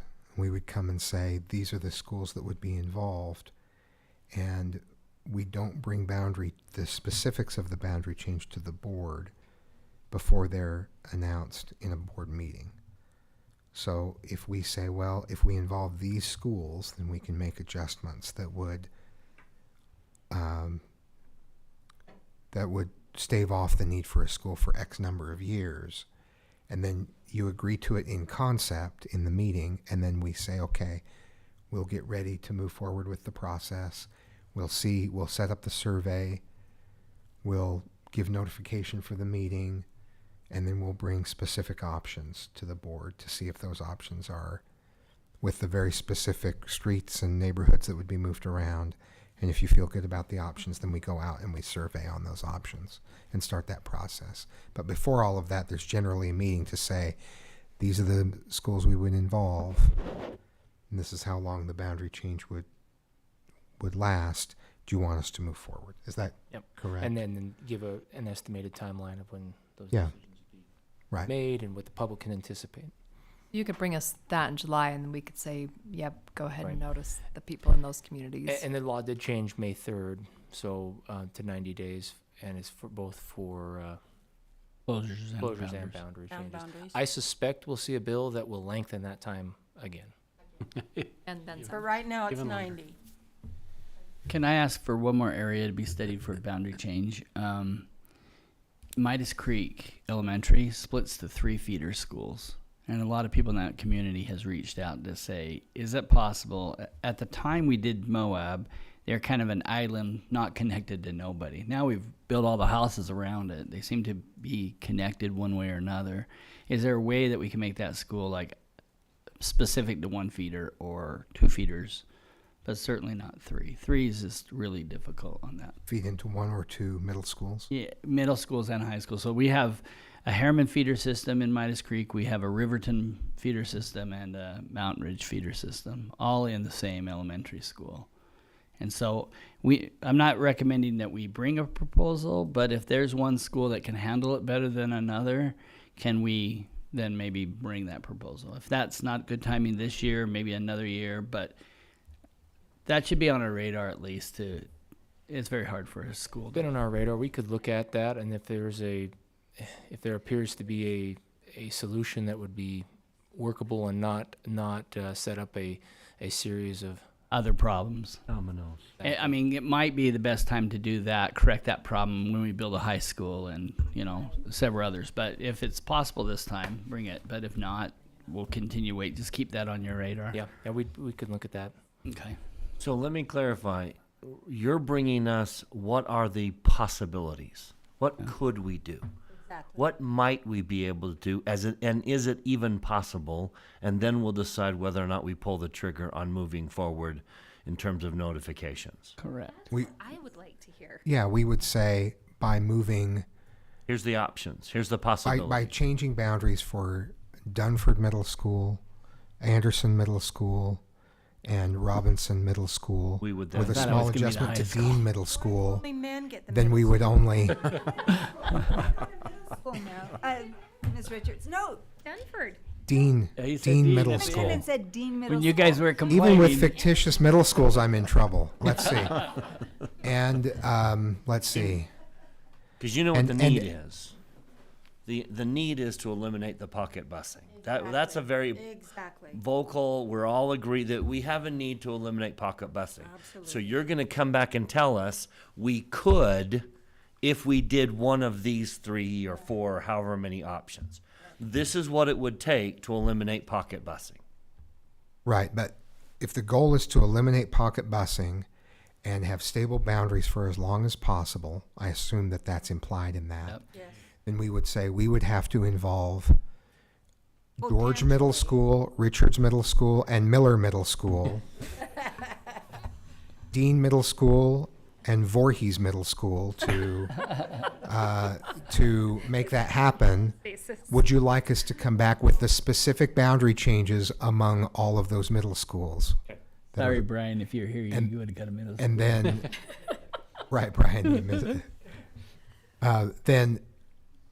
Then you say, yes, we're okay involving all of those middle schools. Then we bring back the specifics with a plan that's ready to go forward. And in the meantime, we've notified those schools. The board will be considering options that may change your boundary in order to accomplish this goal. Only potential. And am I okay in clarifying there may also be scaled way back to just a recommendation for this current year to do a boundary change for a much smaller area as described earlier, where it may just that one pocket of housing that we recommend because the scope of the other involves too much at this point. Consider both, yeah. Yeah, I just threw out the biggest possibility, but we would do it with the least amount of change necessary.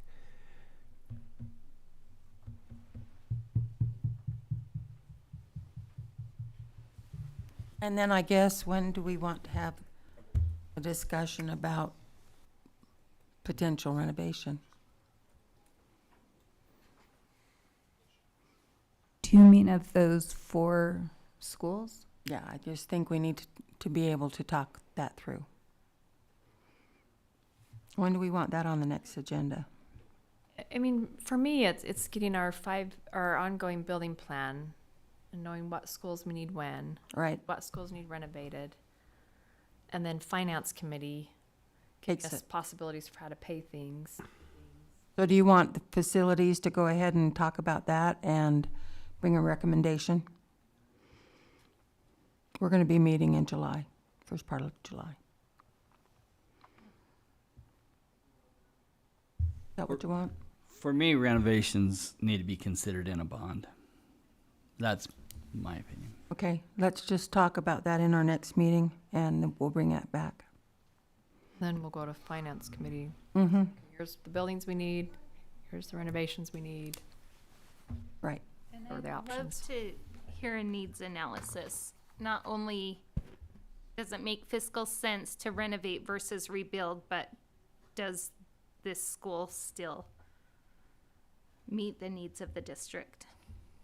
Can I clarify one additional thing just to make sure? So, our next board meeting will be July 18th. The math on between November's board meeting and 120 days is July 17th, which is the day before the meeting. Thankfully, the law with that would work in our favor of it'd be 119 days, no, send it out the next day. Is that, We could make the decision in December, though. We're not tied. we could push the decision back. The benefit of doing it in November, the only reason I would be advocate for that is because that would give us the time, the permit window opens that Oh, week that's as true. well. So if we made the decision, we would have the ability to shift the permit window so that people could be applying for permits for the upcoming school year with their new boundaries. Granted, it would impact a small number of kids, but it would also be convenient. So we can do it, we can extend it, but it's just as a matter of convenience and ease and clarity for those parents. And there's a November 28th board meeting we could vote on. Correct. But Yeah. still, it's the permit window thing. Correct. Okay. Yep. Just to be aware, we can make it work either way. Okay. All right. We could go ahead and take a 6-minute break before we head into our general session. I would love that. Budget starts at 6. Budget hearing starts at 6. Well, I guess I.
Okay, welcome. This is the Jordan School District Board of Education meeting.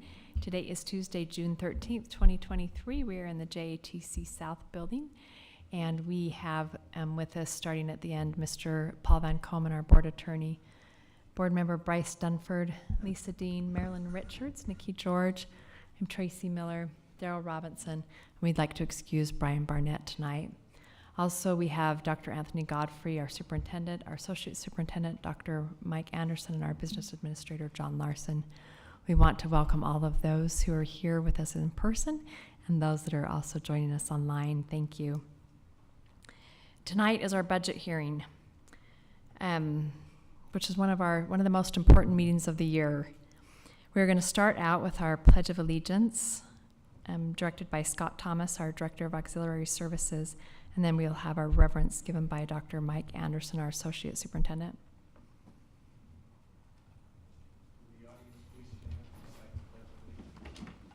I pledge allegiance to the flag of the United States of America and to the republic for which it stands, one nation, under God, indivisible, with liberty and justice for all.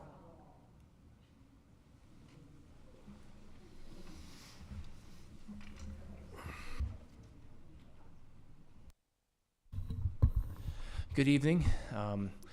81 years ago today, a 13-year-old girl named Anne Frank received a diary for her 13th birthday.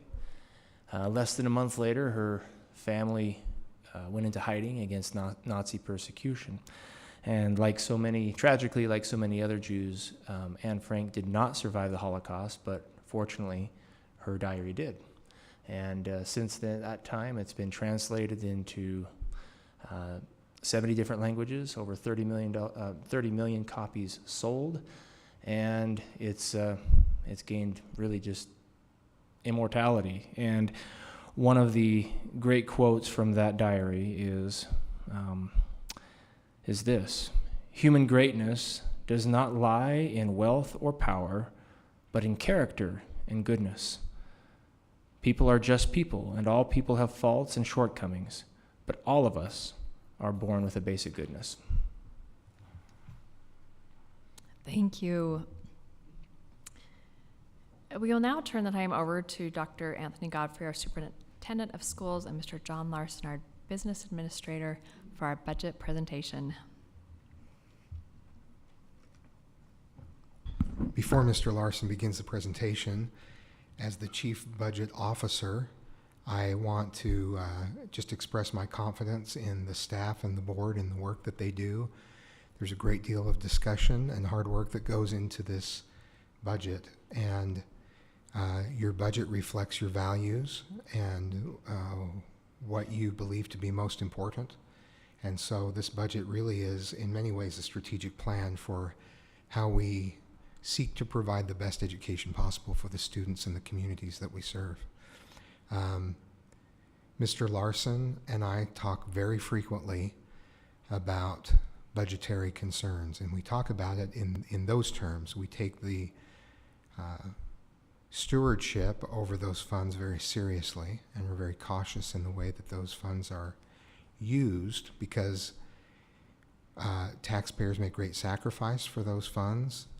And the job that we have to do is very important to provide the best education possible for students. That involves a lot of things. It involves providing a great work environment so we can attract the best employees to have the greatest impact on students. And I'm very appreciative to Mr. Larson personally, and more broadly to all of the staff that serve this purpose, who work in the accounting department and work throughout the district to provide this information and to provide the budgeting services that we have, as well as the outside services that we work with to make sure that we're doing things in the appropriate way. They do a tremendous job. I have great confidence in the work that they do, but I also appreciate the candid conversations we're able to have about what we're doing and why we're doing it, and we're continually having those conversations around my motto for the district: be curious, be intentional, and be united. We're curious because we ask questions about why we do things the way that we do. We're intentional about making a plan to do things in a way moving forward that gives us the greatest impact for the money that we spend. And we're united in that. We work together to make sure that we are moving forward. And you can't be efficient unless you are united. So I appreciate all the work that Mr. Larson does to get us in that direction. And as I said, the many, many other people who are involved. So thank you very much to our communities and taxpayers who support us, to the legislature who allocates funding, and to our staff and the outside groups and businesses who make what we do possible. So thank you very much, and I'll turn that over to Mr. Larson. Thank you.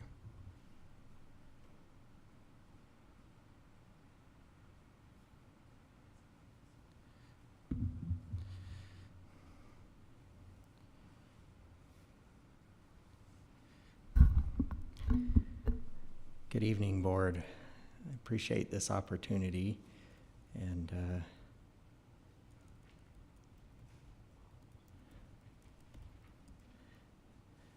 there we go.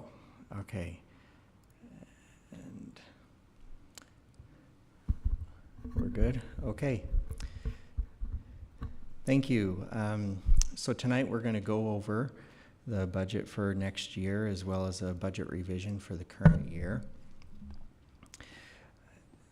And I'd like to thank the accounting department really for their hard work on this. I don't see them here. I knew one had other things going on tonight, but in particular, Jason Mott has spent many, many hours working on this and has done a great job. But the entire accounting group really focuses a lot of time and effort into compiling these thousands of budgets and putting them together into some charts and graphs to try to distill things a little bit.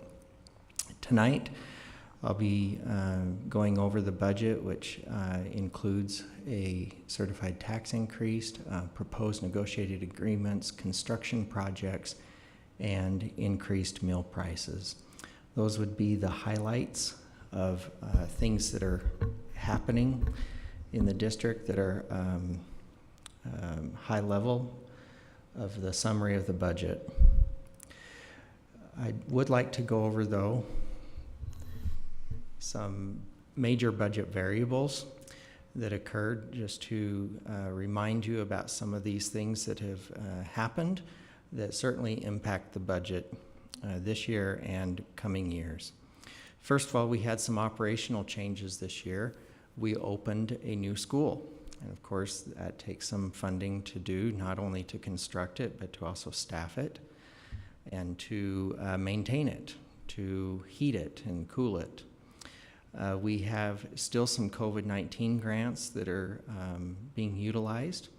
And this year, the federal government ended the federal free lunch program that was in place during COVID-19. And so this is the first year in 3 in which students needed to pay for their school lunch. Unless they applied and qualified under the standards that were in place before COVID. So that certainly impacted the nutrition services budget. Interest revenue of interest, pun intended, is the interest revenue that we have received this year has increased $10.7 million. So a substantial amount of the new money that we have received this year is due to increased interest rates on our savings account. Of course, when interest rates come down, that will have the not so good news part of that as well.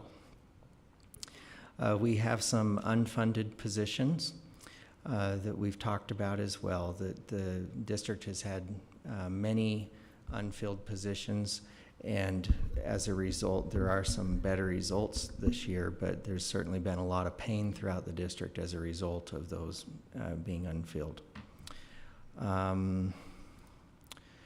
State revenues, new state revenues this year. First, I'll start by clarifying it was a 6% WPU increase. I read recently a misquote. I'm not sure where the error came from, but it was not a 6.6. It was a 6% WPU increase. That yielded the school district an approximately $17.8 million of additional funding. The legislature also increased what is termed the ESA, the Educator Salary Adjustment. This is a specific grant that is we use to increase the salary for educators.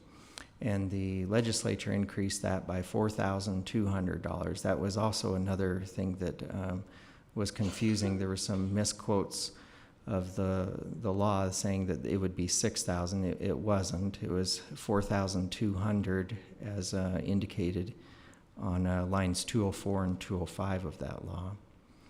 And then we have a very small adjustment this year on the amount that we are required to contribute to charter schools of $20,000. A 1% increase to the WPU gives us approximately $3 million. And that's a good number to keep in mind as we get to the next page. Of particular note this year, HB2, line 615, removed $50 million from the voted guarantee program. That resulted in us receiving $6 million less revenue next year than we otherwise would have. The voted guarantee program, for those that are not familiar with it, is a program that the state has focused on in recent years to try to build up, because it is putting money in the hands of districts that have a disproportionate number of students to their tax base. And so this particular line of HB2 really hurt some poor school districts like Jordan School District and Granite School District. They have the same situation. And so just of note that things change rapidly, and sometimes in very small ways. A small change can yield a big change. That is, to give you an idea, that $50 million being removed is equivalent to 1/6 of the entire amount that the state puts forward in that program. So they depleted it by 1/6. Compensation this year, we have later on the agenda some negotiated agreements for your approval. Here's a summary of those. Step increases, lane increases, and pay increases totaling $43.7 million. And the cost of a 1% wage increase is $4.2 million. I call that out, if you recall from the prior slide, a 1% increase to the WPU is $3 million. So a percentage of a number does not equate to a percentage of a different number. So there are two different numbers, and so two different costs and results. It does take 2.5% of a WPU increase for us to pay for our steps and lanes each year before pay increases are given. Next, a summary of our enrollment and how things have grown over the past few years and where we see them going next year, an increase of 560 students for next year. Our assessed valuation per student, this is the measure of the revenue available to educate students. You notice a very large increase that occurred this year as values, the assessed values went up significantly, much faster than our student numbers did. That same increase, though, was had among all of the neighboring districts as well. And this graph, I've shown this in the past, but Jordan School District is the bottom there, and even with that substantial increase, we're still on the low end there for Salt Lake County. Utilizing those numbers, if we do some math on that, if they had the same tax rate that we did, how much more per student would they receive? And that's the number on the right. As an example, Granite would receive $346 extra per student, and Murray Canyon, Salt Lake, and on up. So a similar one throughout the state. Jordan School District is right there in the middle, below the simple average, but not necessarily at the bottom or near the top as well. The assessed valuation per student tends to have an inverse relationship with the tax rate, because if you have less property you can tax, you have to have a tax rate that's higher in order to fund those same students. So if you notice on this chart, we have Park City, Rich, and North Summit on the top, and at the bottom end we have South Sanpete and Tooele. If we go to the tax rate chart, then you can see that that's different. You have down at the bottom Park City, North Summit, and Rich, and towards the top you have South Sanpete and Tooele. This tax rate comparison does include the state's basic levy that they set, and shows up on tax notices. The total tax yield then, multiplying the value times the tax rate, this is the comparison of where Jordan is in the state. Not at the bottom, but definitely below half as well. Operational yield, this is the funding that we can use for our operations, which would include teacher salaries, utilities, supplies, those kinds of things. So this is not our facilities. This is just simply what we can use for day-to-day operations. And our yield on that is towards the bottom there. The orange, as I mentioned earlier, is the additional money that the state will put in to try to help districts have some additional funding that don't have those ratios in line with the rest of the state. This next chart is the facilities yield. So opposite the operations yield is the facilities yield. How much money do we have due to our facilities? Construction or debt on the construction. You can see we're about a fourth of the way up there. So that's kind of a district-wide comparison. Now let's go into some financial overview.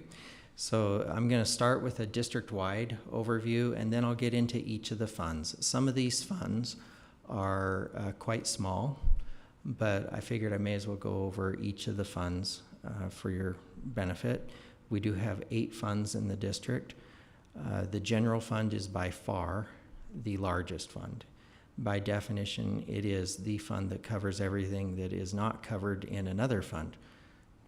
So that's kind of a weird definition, but we have debt, capital, nutrition, the other ones that just specifically call out certain sources of revenue and their uses so that we can track those. District-wide, this is our revenue sources. So this is the entire district put together and where our funding comes from. So first of all, we have in the green area, this is state of Utah required property taxes. These are the property taxes the state asks us to do, is 23.6%. State unrestricted funding, 29.6%. And then state restricted funding, where the state tells us how we must spend the money, is 22%. Federal money is, of course, restricted at 4.6%. If you notice the blue pie on the left there, that is the Board of Education's property taxes that you get to choose, that the state isn't telling you you have to do. These are the ones that you elect. And then the red is the interest and all the other local sources that you can think of, like school lunch. Can I ask a question about that? Yeah. You said the local board can kind of dictate that property tax, but that's not exactly true because they do have minimums, correct? That if our pie on our chart's too small, they start pulling from the other parts of the chart. And I've included those in the state required property taxes in the green. Okay. You're absolutely correct, Mr. Robinson. The state has minimums that we have to have on our levies. And so as a result, that's why I put those in the green section. Okay. Even though on people's property taxes, it will indicate that it's Jordan School District. It's the state's telling us what those need to be if we're going to be funded by the state for their programs. Thank you. This next one is a line chart of just district-wide, the revenues, the expenses, and then our fund balance, and where those have been and where they are, and per the budget, where they'll be next year.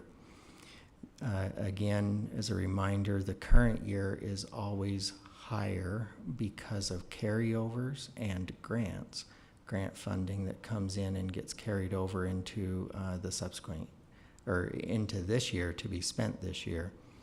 So it's allocated and budgeted for to be spent this year. However, the anticipation is that this would be much smoother, and let's see if I can pull this up. This would be smoother and come more across this way once we pull those out. And I've got a chart later to kind of show that, demonstrate that with the general fund. But this is just district-wide, everything combined.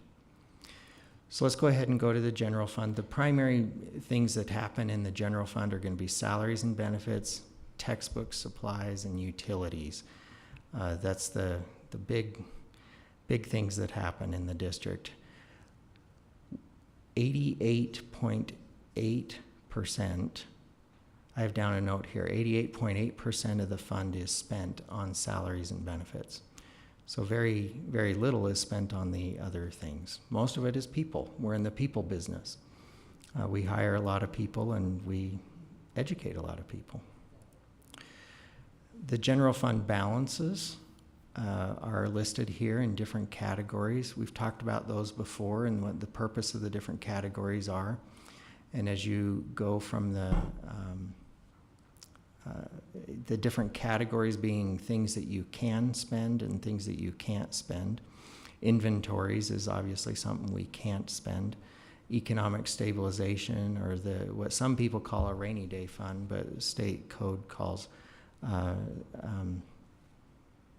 undistributed reserve, is set there. That's the 5% of our expenditures. And then we have the commitments that have been made by the board over the years. We've got educator grants and compensated absences, retiree benefits, and a new one here this year is for that West Jordan feeder system.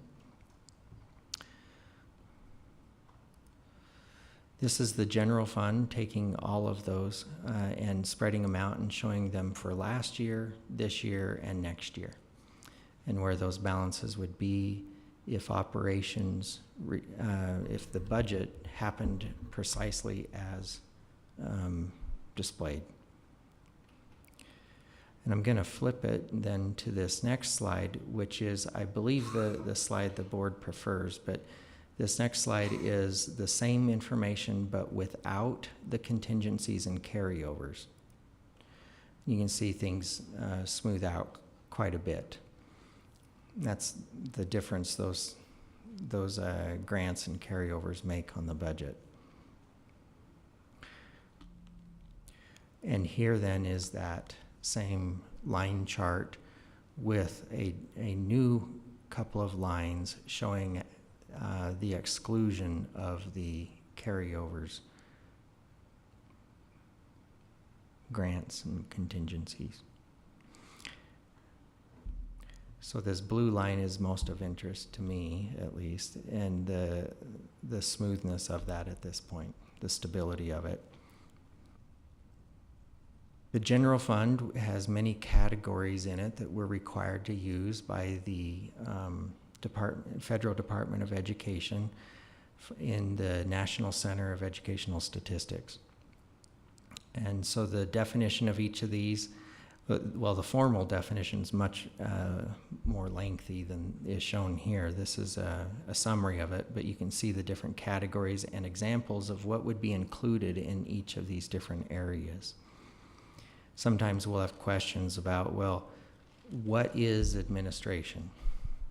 And some people will define administration quite differently.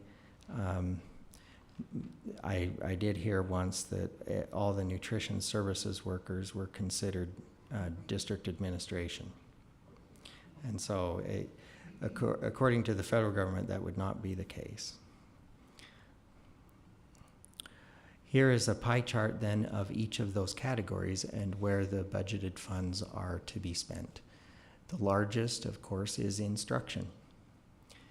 And then the next largest is going to be that peach color, kind of on the left. And that is the utilities, custodial, facilities staff. This is maintaining our facilities. The next largest then is our services in support of students. And then next is our services in support of school administration. So we have all the front office staff, everyone there.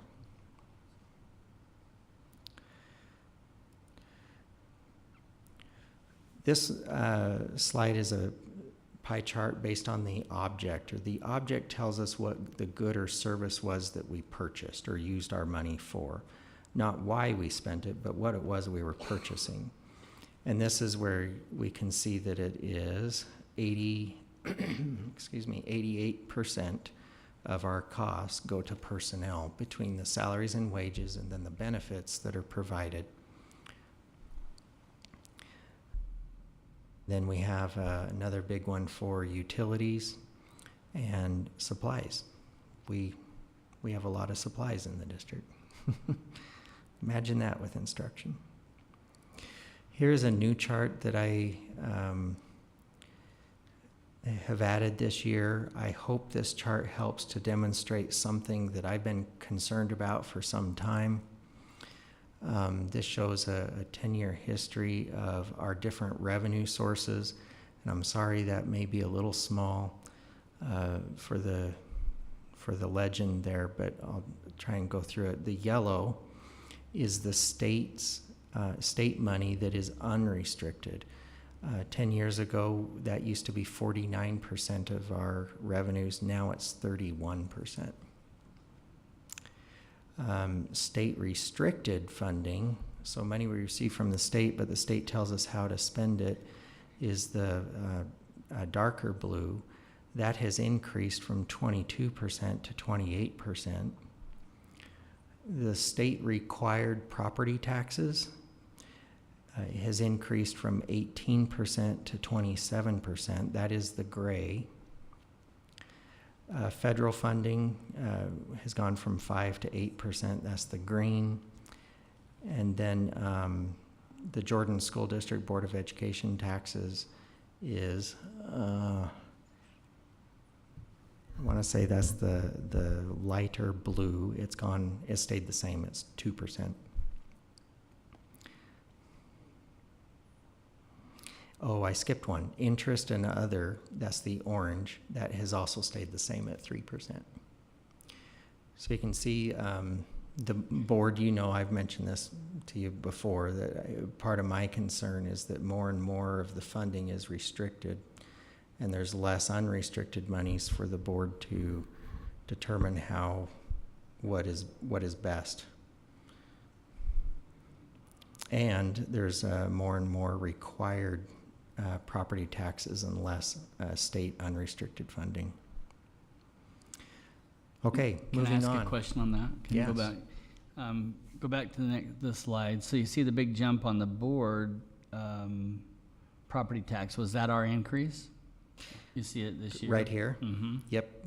That was the tax increase. So in 2018-19, I don't see a blue mark there. Is it because it was just too low, or? We actually, yes, That's exactly right. 18 and 19, it was so low that it didn't even register. In So we were one of still the- charging one, but compared to everything else. In, I believe it was 18, our rate actually, that the board determines, went below. And we were down below in the area where the state, we were not getting the funds at the property tax level the state asked us to.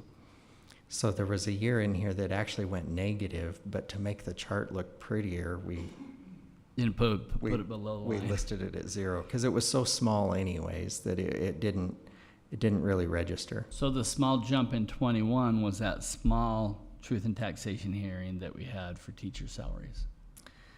Comes up just a little bit in 21 and then back down.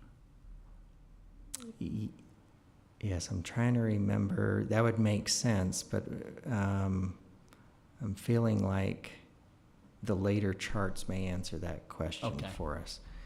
But there is a small bump here Should and then hold my another bump questions. here. Yeah. Thank you. Our debt service fund is where we take care of all of the general obligation bond payments. General obligation bonds are the bonds that the voters approve. And to be transparent to the voters on our payment of those bonds, we call this out specifically in its own fund. So it has its own tax levy and it has its own payments so that we can track everything in and out and make sure that nothing, that the money was not used for any other purposes. Here's a summary of the debt service fund then, and you can see that the fund balance, that black line, is, we try to keep that low because there's not really a point in having extra money there. We do have to make an estimate on that tax rate each year, and so we'll always have a small balance. We need to have that. We can't go negative, but we need to have a balance of some sort there. You'll also notice, please, that the red and green, the revenues and expenses, are beginning to fall. We're coming down now. And this next slide, I hope, shows that as well. This is the entire outstanding balance that is due. This is not the annual payments, but this is the entire outstanding balance that is due. So you can see in 16, when we had the bond election, we had very, very little debt. And then when we had the bond election, we issued the bonds slowly each year in order to construct the schools. And then ever since then, we've just been paying it down, and we'll keep coming down every year. State code says that we cannot have more debt than 4% of the assessed valuation or fair market value of the district. So we cannot incur more than $2.3 billion more dollars in debt.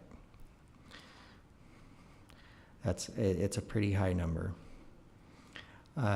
Another reminder, this chart does not include any lease revenue bonds or qualified school construction bonds, because those are not GO bonds. Those have to be reported in the capital projects fund. Here is a comparison with the rest of the state on long-term debt, and you can see the average in yellow there and Jordan in green down towards the bottom. And this includes all debt, including the lease revenue bond debt. So that's what the orange is additional debt from other sources. Blue is the ones that the voters have approved through a general obligation bond election. The Capital Projects Fund is a unique fund in that everything it does is one time. It spends money one time on these unique projects. Now we have, of course, a lot of projects happening, but every project is in and of itself a one-time project. It takes care of building, remodeling, renovation, new construction, equipment, buses, and of course those lease revenue bond payments. So this line chart becomes kind of fun to look at because of all the one-time stuff happening as monies are received for bonds that are sold, and then the construction as the schools are built.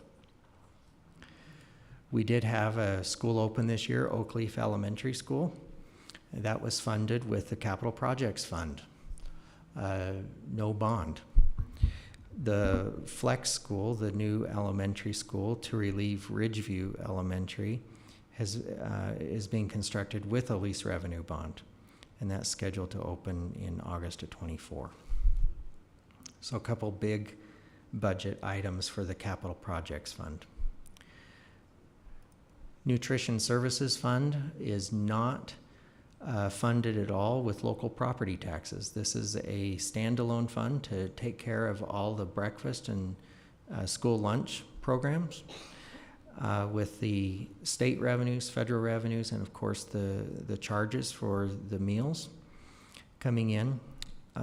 Like I mentioned earlier, the COVID-19 federal free lunch program ended, and so this year students needed to pay again for those meals.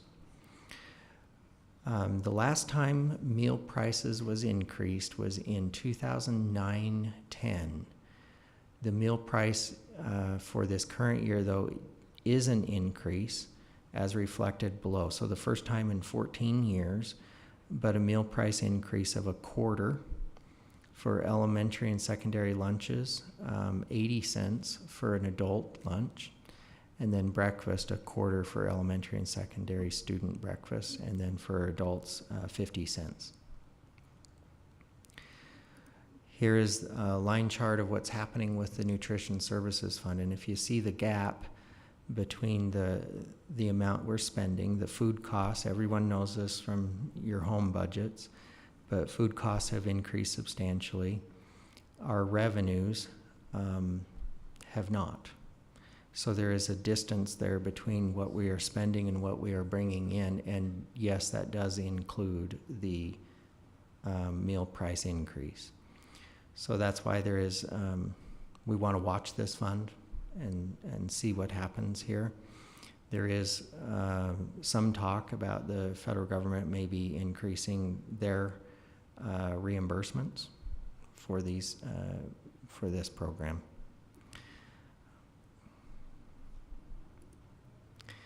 The self-insurance fund takes care of our insurances, our employee insurances, including our medical, workers' compensation, disability, and life insurance.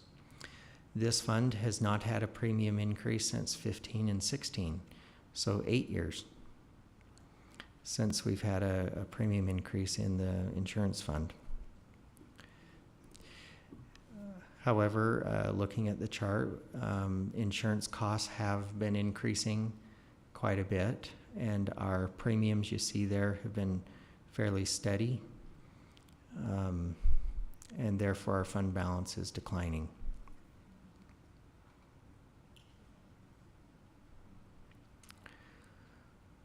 We have the Pass-Through Taxes Fund. This is a unique fund that's required by the state for us to simply show taxes that don't go to us but go to municipalities and to charter schools that we're required to pay for out of your board local levy. So because it's just a pass-through, the fund balance is zero, comes in and comes out. We did have, like I mentioned earlier, a very small increase for the amount that our taxes are to pay for charter schools. You can see over the past 10 years that's increased quite a bit, but a small increase this year. The Jordan Education Fund, Foundation Fund.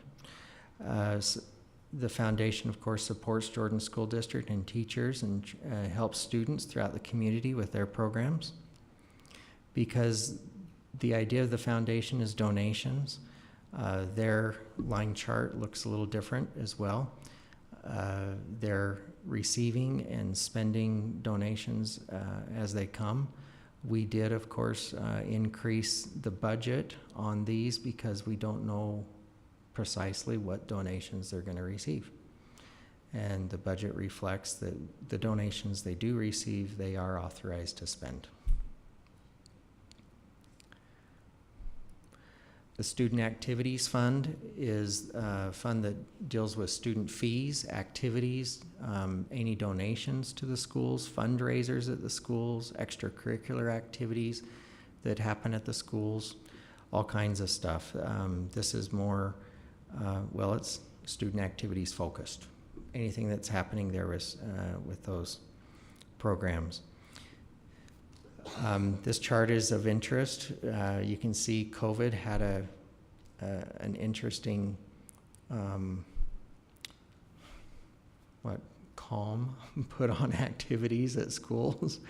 So there was much less happening, and therefore the revenues were down. And as we come out of COVID, things have really sprung up and are taking off.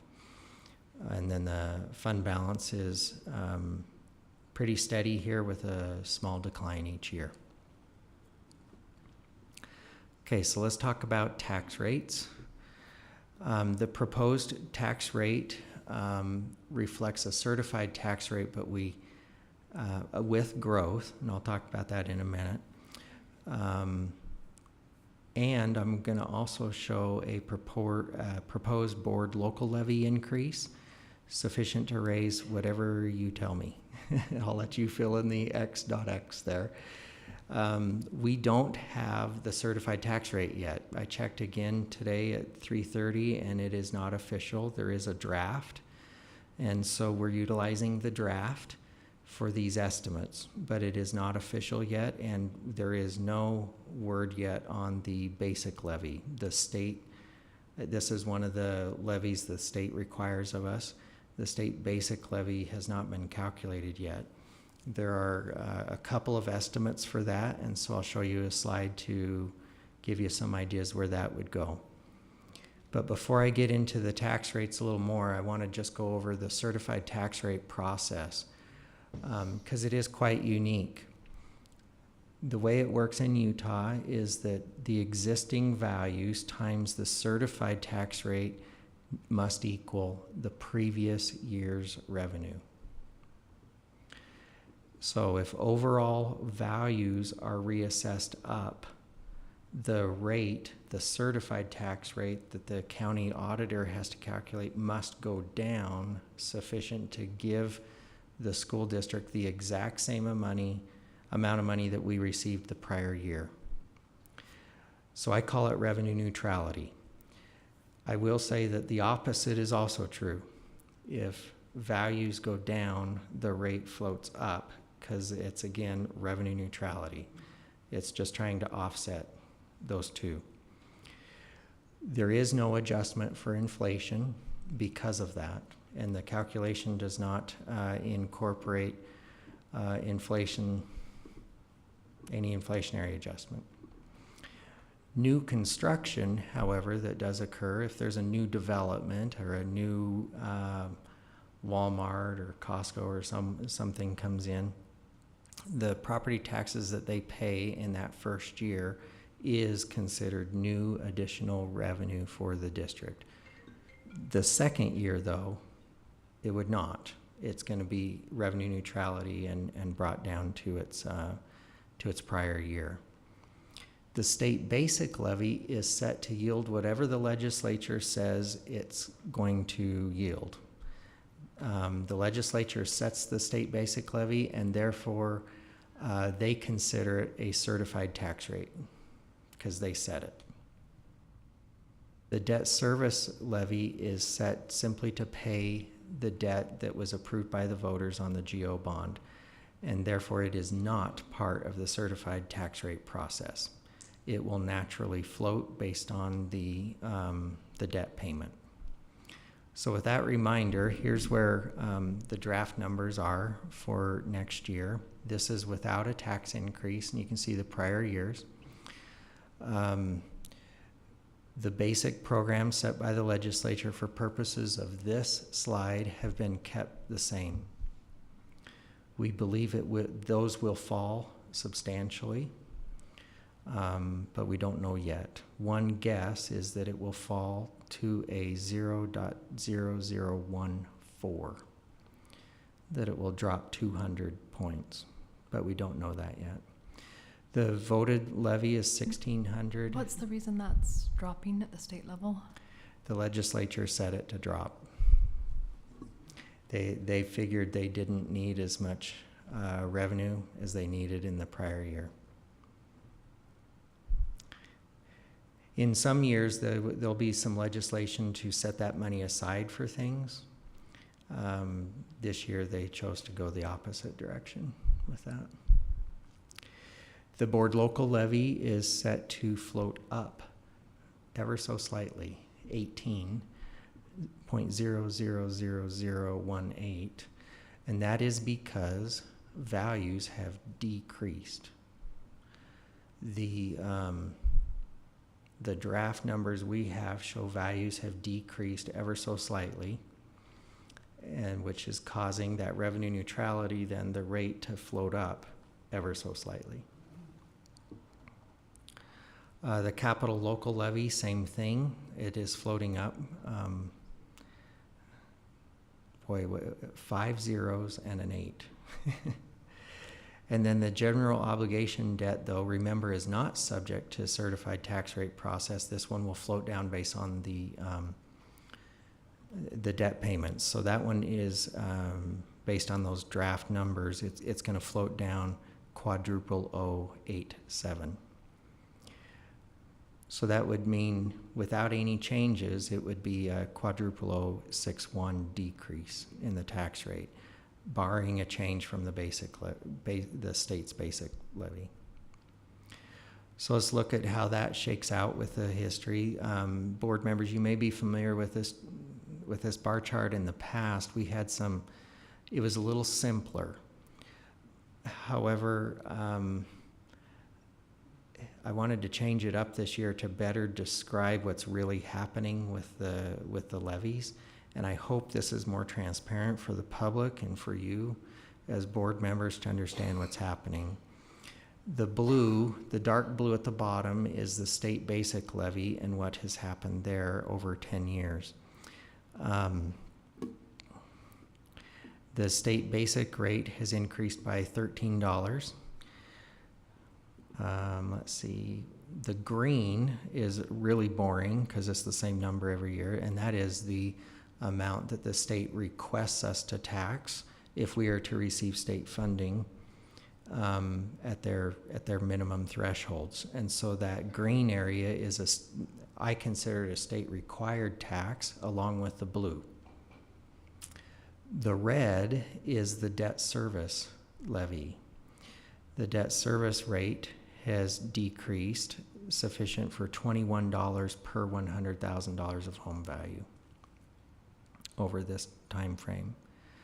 The orange is the capital levy that's used for construction and renovations and things. It has also decreased over the past several years. And then lastly, you've got the purple at the top, and this is the Board of Education levies. This is what you have and the history there. And there you have it, Mr. Robinson. There's that year in 1819 when it was actually 0. So this is showing us that the 23-24 year, it's down It would be down, yeah. with the tax increase last year. Yes. And remember, this is on a $100,000 home value. So we're holding the home value steady so you get an idea of what's happening with the rates going across the years. Home values did decrease this year, but the number escapes me, but I think it's $3,400, something like that. The average home value decreased. It's on a future slide here. The rate that's decreasing that we don't know how much yet, is that in the blue? The blue The So dark this blue. could drop even more. Yes, the dark blue will very probably drop from where this is because it's just not known yet. The State Tax Commission and the State Fiscal Analyst's Office have not, and State Board of Education folks have not got together yet to set that final rate. Answer the question that many patrons have about my taxes are just going out of the roof, because it doesn't look like, according to this chart, it is. Very good. This chart is based on 100,000 home value, and so that's going to be the difference, is the values have increased. Gotcha. So if I'm trying to isolate a view of what's happening with the rates, that's why I'm holding a value steady. Why 100,000? Well, because clearly 100,000 is not sufficient on a home value, but 100,000 is chosen simply so that someone could take these same numbers and say, well, what if I had a $600,000 home? What would that have happened? And I could multiply each of these by 6. So it's just simply meant to make the math simple for someone to do on their own home. Gotcha. But normally, when we're really doing taxes, there's that equalization power. As my house goes up, we have to adjust it. It doesn't manually adjust. As the value goes, well, let You me understand back the up. question? I think so, but you tell me if I don't get it. Okay. The certified tax rate process takes every property in the entire school district, and Including businesses. including businesses, very good, and puts all of that into a big pot and says, great, what was the tax rate that this yielded? How much money was yielded off of this? Well, then the very next year, everything has been revalued. So you're going to have homes going up and homes going down and businesses up and businesses down and lots of movement. So any one property could easily not follow this trend. This is simply average static. Taxes are going to go up on homes in particular if the value of businesses goes down. Which happened last year, right? Yes, it very much happened last year and has happened during COVID. Value of businesses went down, therefore the certified tax rate process placed more of the tax burden on the homes. So yes, the homeowners saw an increase in their taxes as a result of that. Thank you.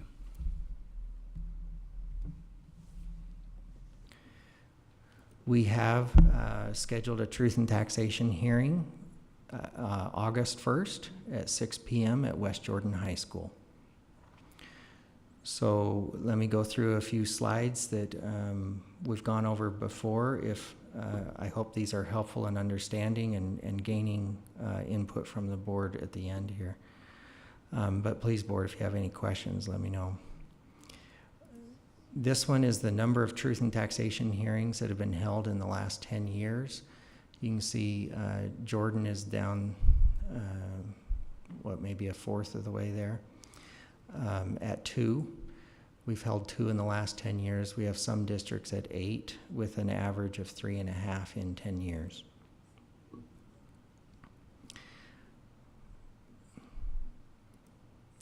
So of course, if we do proceed with the truth and taxation hearing this year, that would be our 3rd in 10 years.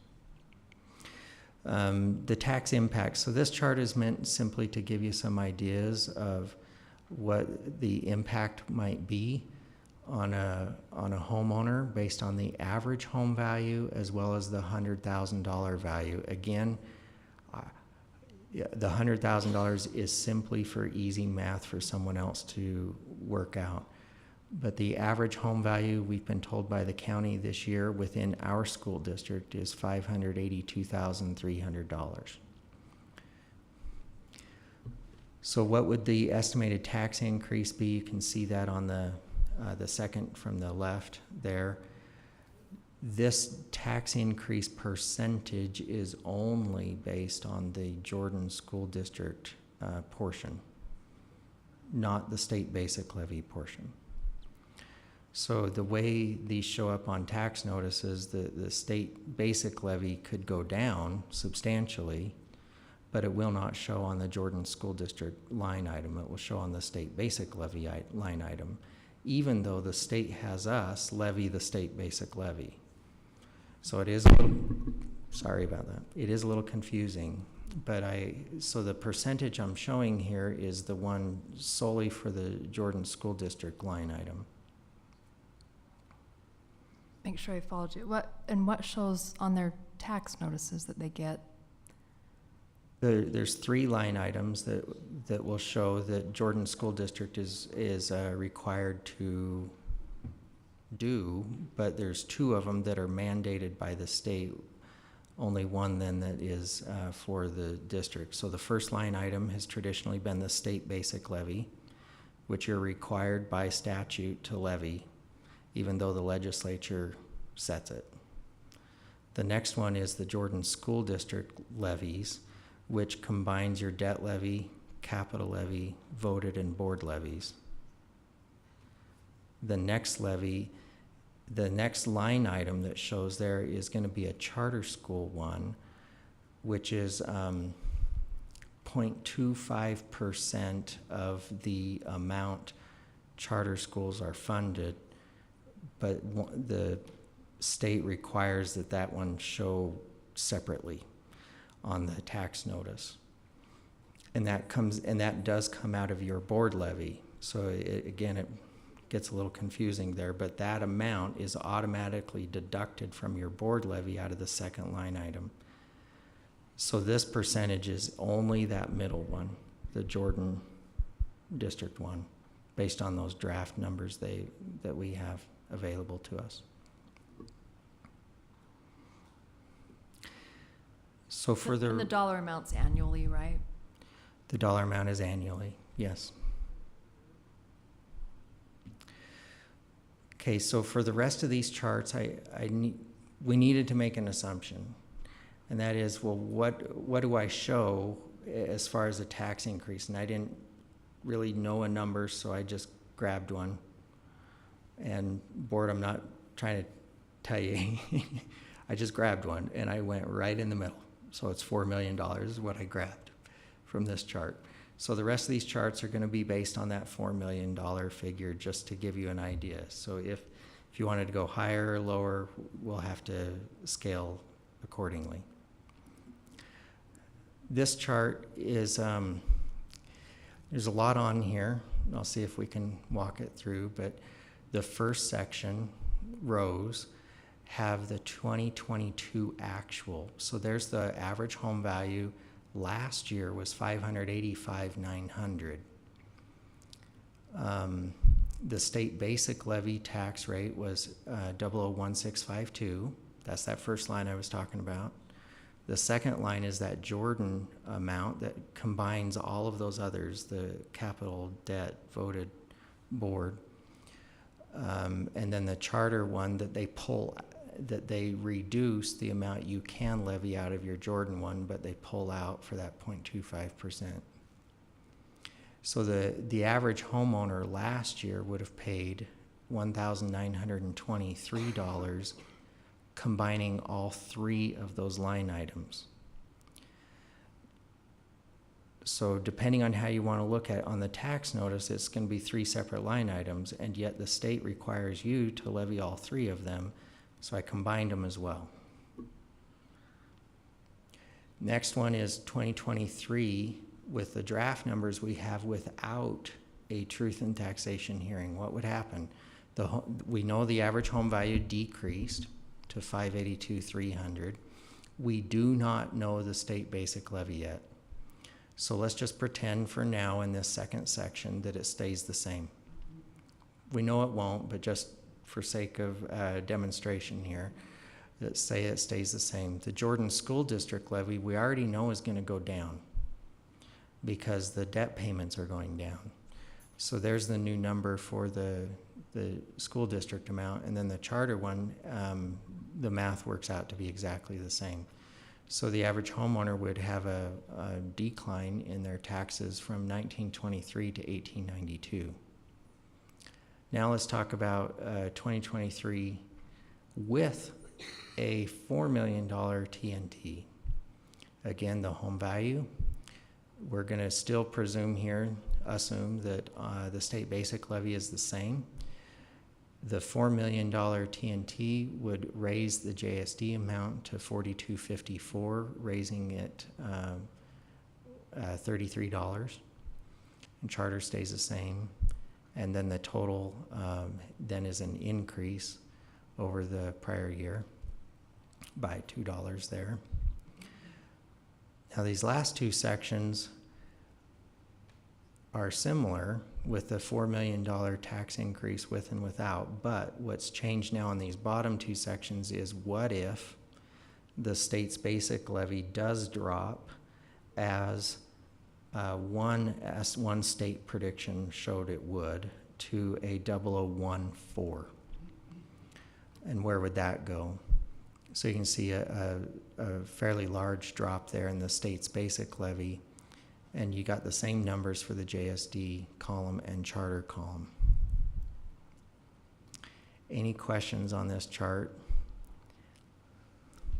When are we supposed to know the state's basic levy? Last week. However, I probably shouldn't have said it that way. I apologize. Soon. This happens every year, and I feel badly. I really do feel badly for the board every year on this, because the state, the county, they all have a very tight timeline, and they're trying to pull together just millions of pieces of data and reassessments and new construction and everything, and they're doing this statewide.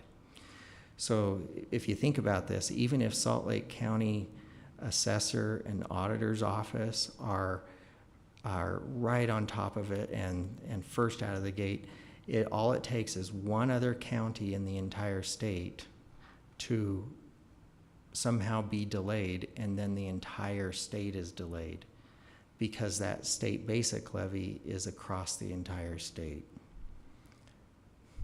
So they do a fantastic job. Again, I apologize, I shouldn't. It's just a hard thing for them to set every year, and the timing doesn't seem to match up well. Okay. This next chart, again, is $4 million. So this is similar to the prior chart that we were looking at. This one, again, basic levy, I just left it the same. Even though one state estimates showed the 1,400. Voted is the same. The increase, of course, would be to the board local levy, and that would that $4 million would then take that change in the rate up to a 000120. And right now I'm forgetting, it was 1.8. You see what I'm looking at there, board?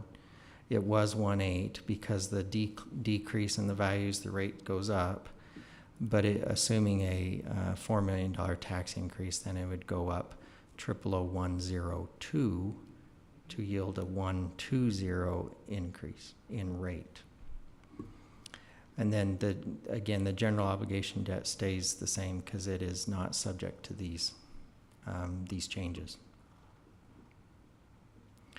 So how does this bar chart change then if that were to occur? You can see your purple section is what's increasing with that increase. And my memory was that was 325, and now it's 330.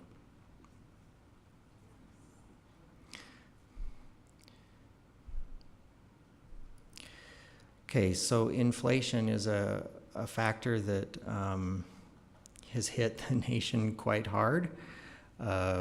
Federal government pumped in $6.7 trillion of new money into the economy, which was a 43.8% increase in the money supply throughout the nation.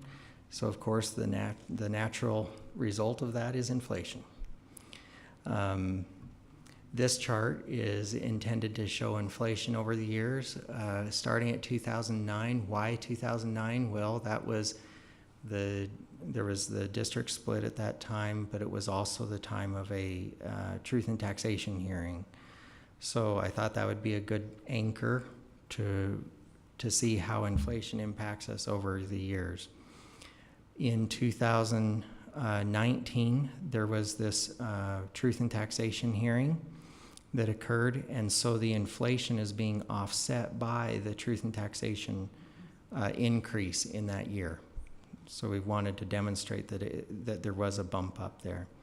And then you see the same bump from last year, a similar bump. Inflation then would drop this down, and my memory is we used 7% inflation for the current year. Yeah, 7% inflation for this year, and then the 4 million was 3%. So here's before and here's after. Again, the assumption of the $4 million.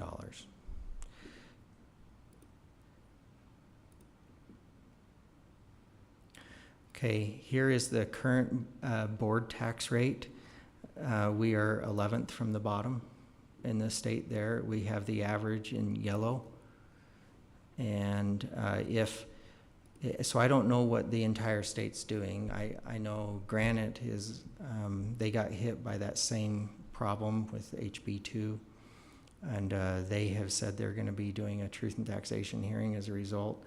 But for purposes of this chart, I had to just assume everybody stays the same, except Jordan. So if we're the only district in the state that changes, what would it change? So here's where we are now, 11th from the bottom. That would bring us to 13th from the bottom with that $4 million tax increase.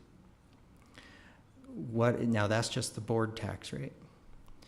What about the total tax rate, everything combined? In that case, we're 4th below the average currently, and with that 4 million tax rate tax increase, it would bring us to 1 below the average. So earlier we talked about operational yield. The operational yield would bring us up. Currently we're 9th from the bottom on the amount of money we have available for salaries and utilities and supplies and things. Again, the orange is that the state funding. And then with that tax increase, we would be 11th from the bottom. I hope I've given you some good information. I hope things were clear in the assumptions that I made there about the 4 million. Again, maybe I should have called every board member and asked, what assumption do you want me to make? But we were rushing to put this together too. What I need from the board tonight is a few motions. The first one is to adopt the 22-23 final amended budget. And the second is to adopt the proposed budget. The third is the truth and taxation hearing and what you would like that to be set at. I need that X.X to be filled in. And then from there, we'll know what to do. But I would very much appreciate a motion number 4 to authorize us to make any budget adjustments necessary when we do get that final certified tax rate, because that's going to change things. If the state changes that board local levy, that's certainly going to change our budget as well. I need authorization to make those changes as the state determines them, and determined in the truth and taxation hearing. And then number 5, there was some desire among some board members to have a motion to remove the commitment of funds for the educator grants. So for clarification, the budget as presented in the budget book does not include currently a tax increase or the increased pay for the educators. You can amend that now, or you can amend it later. Either way, but I wanted that clear with the board that we had to have this published before that those changes were made. And so they are not in here. The other cost increases, like our cost increases for utilities and maintenance, transportation, those are reflected in the budget. What about our ESP's increase that were voted on? Are those included? Those are included Just here. educators? Yeah. And administrators are not in? Not. Okay, thanks.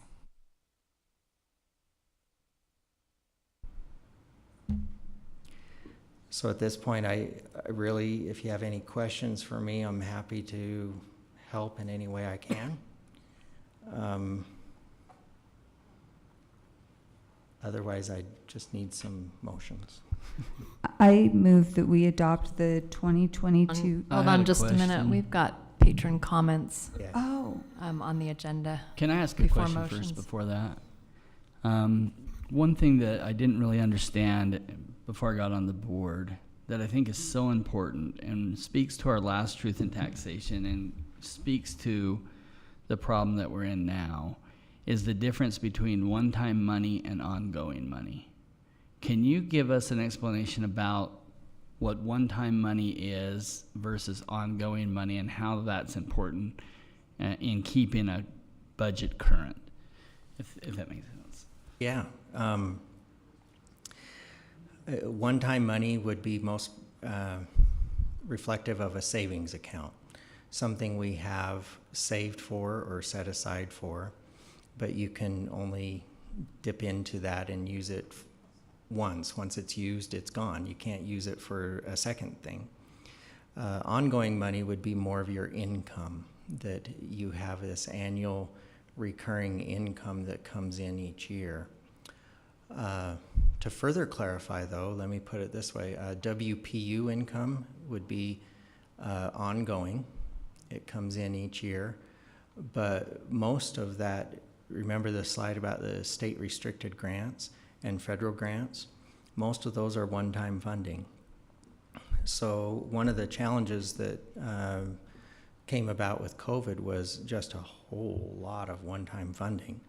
And that one-time funding is nice to do some things, but once that money is gone, there's nothing to sustain or keep that going because it's been spent already. It's not going to be there in the future. It's a one-time infusion of cash that is going away.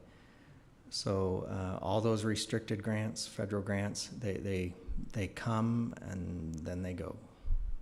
And when they go, that creates some challenges. So is it fair to say, in the past, when we made a real commitment to increase teacher salary, we did a lot of that out of pulling down our reserves. That's like taking money out of our bank account, our savings account. And at some point, we can't sustain ourselves any longer. So the truth in taxation last year was kind of moving this one-time money that we're using for years to be ongoing. Yes, very good.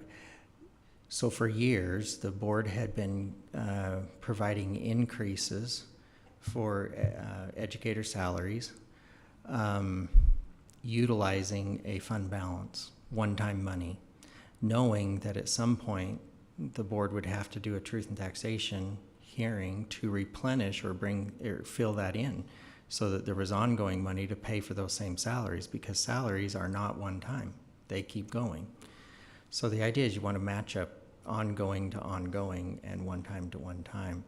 But due to a larger fund balance, there was in use for a while there to use one-time money to pay for those ongoing salaries.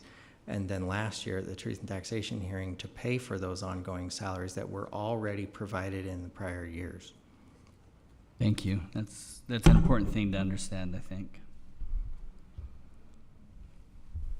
Are there any other questions from board members? Okay, thank you, Mr. Larson. This is, I think, the 6th year that I have been in a budget hearing, and it's usually empty in here. So I'm thrilled that people came to sit through the budget discussion this year. I recognize you're here because you have concerns, and we look forward to hearing from people. But again, happy to have people here listening to our budget presentation. So we will now go to our patron comment section, and this will follow the same rules that we normally do with our patron comments. We will give everybody 3 minutes to speak, and we won't take any comments on character or competence of personnel at this time. And I've got some people signed up to specifically to speak on the budget, and some people to speak on things later on the agenda. So we'll just take the budget things right now. When you get up to the podium, be sure to state your name. And do you need to move your laptop off of there?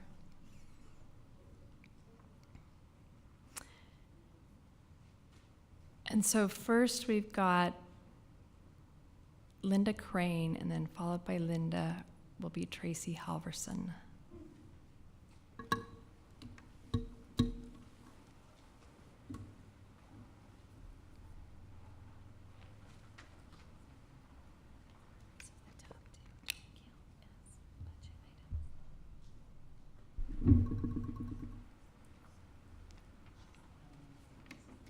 Hi, my name is Linda Crane. I went to your taxation meeting last year, and I was told that it doesn't do any good to come to those because you've already made up your mind and we need to be to the budget hearing, so that's why I'm here. And you told us to tell you ways that you can tighten the belt. So I've been watching and trying to learn, and I know you work in billions of dollars, so this amounts that I'm going to come up with might be minute, but I know you could come up with a lot more than I can because you work here and it's your job to do that. One of the things that I noticed that you did this year was you rented out the Mountain America Expo at the year before the kids started come to school. You had every employee from district to preschool to custodian, secretary, everybody was there. How are you teaching them to do their job better when they're all together? Their jobs are very specifically different. So to me, that is a waste of money. You've got beautiful high schools that you can hold these meetings in and divide them up into groups that are going to be efficient, that are going to teach them how to be a better educator or a better secretary or whatever their job may be. You can actually specifically teach them what they can do better. And I think that was a big waste of money. Another thing that I felt was a waste of money, you do a health and wellness week in April. I think I've talked to some teachers, honestly, they'd just rather have a day off. But you know what? I did a grandma request to find out how much money you spent on buying lunches for every district, every employee, the district, the full-time, the part-time, everyone got a lunch in April. And it came to $79,538.96. And that is a waste of my tax dollars. They're adults, they can get their own lunch. Okay, we do not need to do that. They ordered them from wherever they wanted, Chick-fil-A, Cafe Rio, Zao's. That's stupid. You've got lunch rooms in every one that you could have made them a lunch. If you want to give them a lunch, do a salad bar or something, for Pete's sake. That's a waste of money. And then on top of that, to do the grandma request, Jordan School District charged me $113 to do it because they thought it would take too long to gather that information. I think anyone that has used a computer knows how simple it is to get answers from a computer once the receipts have been handed in. And I know how they're handed in, and they had to note that it was for the health and wellness lunches. So I don't think it would have taken that long to give me one amount. They didn't give me the totals for each school. They gave me that one amount. That's all I got. And I had to pay $113 out of my own pocket to find out how you're spending my tax dollars. It's ridiculous. And so another thing I think you could cut is, why don't you take away the insurance benefits that you guys on the board get? You're not employees. You volunteered for this job, and you only work part-time. No other part-time employees in the district get insurance. How about you stop buying some new programs for a while and use the ones that you have? You spend millions on those programs, and it's ridiculous. And then the old ones just get tossed aside, donated to other schools or what have you.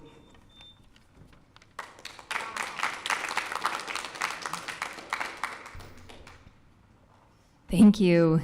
We have Tracy Halverson, and then on deck will be Lisa Gaylor.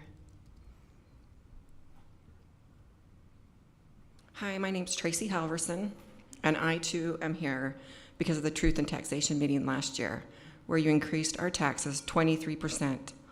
All of you said that we are never here to help you find cuts during the budget meetings. We elected you to do this job because you all volunteered to. And you said you were qualified and had the time. Now you are asking us to come and help you do your job. We have been more than transparent. And as part of that meeting, I remember Daryl Robertson, I will never forget your comment. You didn't vote as a representative of your voters. Instead, you said you were going to vote no, but because your feelings got hurt, you changed your vote in favor of the 23% taxation. That is not true, and that's speaking to personnel. A bold-faced taxation without representation. Absolutely So as you not go through this next year's budget, I may suggest that you really think about the people you elect, have elected you in mind. Make cuts, and we have all had, because of the 23% tax increase you put on us. Do not use one-time funding for expenses that are ongoing. Treat this budget like you don't have a mom or dad to go ask for more money when you want to buy more things.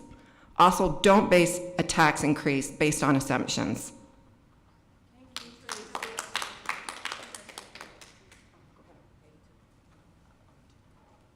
Lisa Gaylor, followed by Terry MacArthur. I'm Lisa Gaylor, and I just wanted to say that last year was a big tax increase and none of us liked it. And because of inflation and everything, we still have to cut our budgets. We have to do without. We have to plan differently. And why can't the district do that same thing as the rest of us? If this were put to a vote for the people, all the people would vote no against this tax increase. It's ridiculous. Did you forget where your money is coming from? It is from us. And did you take into account that I know so many people who now are homeschooling? Are you taking that into account, that everything is getting decreased because nobody wants their kids to go, well, hardly anybody wants their kids to go to public school anymore. So I just think those are some things that you need to take into consideration with the previous two people who have already spoken also. I can't say anything more. That was Lisa, right? Yes. Terry MacArthur, followed by Jolene Norton.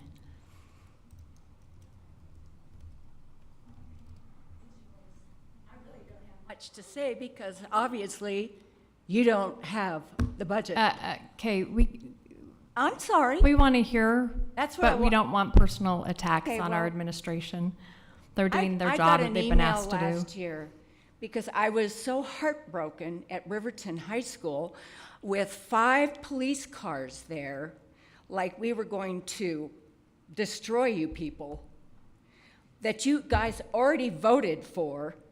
And this is what was said to me. I feel excellent, and I'm grateful for the overwhelming number of people that have called and written supporting our decision for the tax increase. Huge on my home. I hope no one loses their homes. And a lot of old elderly Will you make sure you people- go in the mic so that it picks you up? A lot of elderly people were really sad by the tax increase. It takes money to run good schools. Interesting. Not from what I've seen. It takes money to run good schools, and even with huge increase, you enjoy some of the lowest tax rates in the states. That fund education last. That is nothing to be ashamed about. Thank you very much. Yeah, say up there that You can have more time. You can have time. What? Oh. Okay, that was, so we have Jolene Norton and then Terry Sorensen.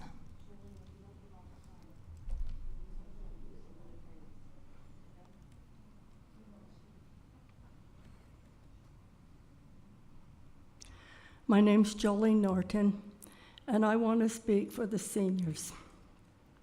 My husband and I are retired. We live on a fixed income. Seniors have a lot more health problems than the younger people. And when we have a tax rate higher, it's harder for us to make ends meet and pay doctor bills. My husband has a lot of health problems and is on oxygen. And I just feel like it's not fair to make it harder on the seniors. We've worked all our lives to have what we have, and a lot of seniors are losing what they have because of higher taxes. Give it to Linda. I'll turn my time over to Linda Crane. That's not how we usually do our rules, but I'll give it to you. I wanted to bring up, I know you guys were in the news because of the money the state was giving you and teachers were complaining. And the thing I don't understand is at the taxation meeting, you told me that you were raising taxes so teachers could get a raise, but you knew that you were getting $4,200 for each teacher? Or where did our tax money go if you're getting $4,200 for each teacher from the state? Where did that tax increase, where did that money go? That's what I'd like to know. Tracy, I want to thank you because you were the only one that voted no because you said it was too excessive. You were the only one that had common sense. I hope that Brian is going to do his job too. And Lisa, I hope you're having an open mind because you were already going to propose to accept this, and I hope you're listening to us and have an open mind about what we're saying tonight. And, okay? Okay, we have Terry Sorensen as our last one. I wasn't planning on coming up here because I'm not very good at this, but it was interesting to look at the things on the board, whatever they're called, sorry, the scats, because I'm not seeing that. I'm not seeing that on my taxes. I'm seeing my taxes go up really high. They went up, major high this last year.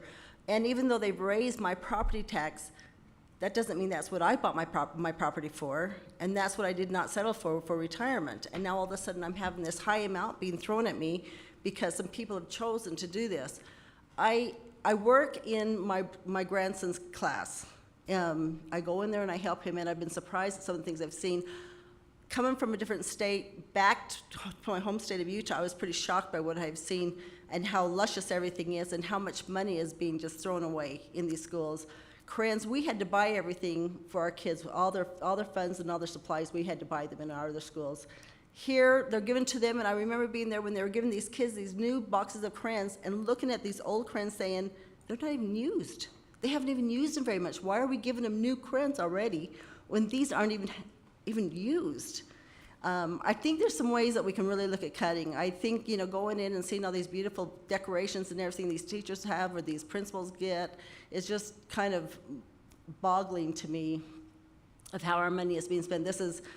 I feel like school is very important. I've worked in the schools a long time. I've worked in many different capacities and in PTA and everything else. And I'm just, just trying to give what we could to our kids and to see that our tax money keeps going up, and I'm not seeing the benefit of it. How many of you guys, do you live here in this school district? Aren't you seeing your taxes go up? Don't you think that this is getting to be a little much? How much can we afford to pay on taxes? This isn't the only tax we're paying. And it's not assumptions of what's going up and what's going down. That was assumptions of what he was showing up here. We know what's going up when we see it going up again. And we paid last year 24%, and now we're planning on paying it again this year? How are we doing that? How can we afford that? How can you afford that? What kind of jobs do you guys have that you can afford to pay taxes like that? Because I'm struggling. I have a husband that's paying one for insurance, and then another one, he's retired, and we're paying another one to pay taxes, to have to pay all these taxes. That's what we have to work for, even after retirement. So I'm hoping that you guys can really think about, maybe we can look and see where we can make some cuts within the school. I know we can. I've seen it. I've been into the schools to see enough that I'm pretty surprised at how much what we have here compared to what other states are having to pay into theirs. So, thanks. Thank you. So that closes our patron comment period. Thank you to all of those who signed up and spoke. So we will go to motions now. We'll take a motion, then we'll do discussion on the motion. And then we'll Okay. vote on the motion. And then, just as a reminder, the first one is an amended budget, so it's last year's budget that's amended for the final time. And then this next one, the proposed budget, does not include the increases to teachers. And that's something that we'll be voting on later on in our meeting. It does include the 4,200 that came from the state legislature, but not the additional that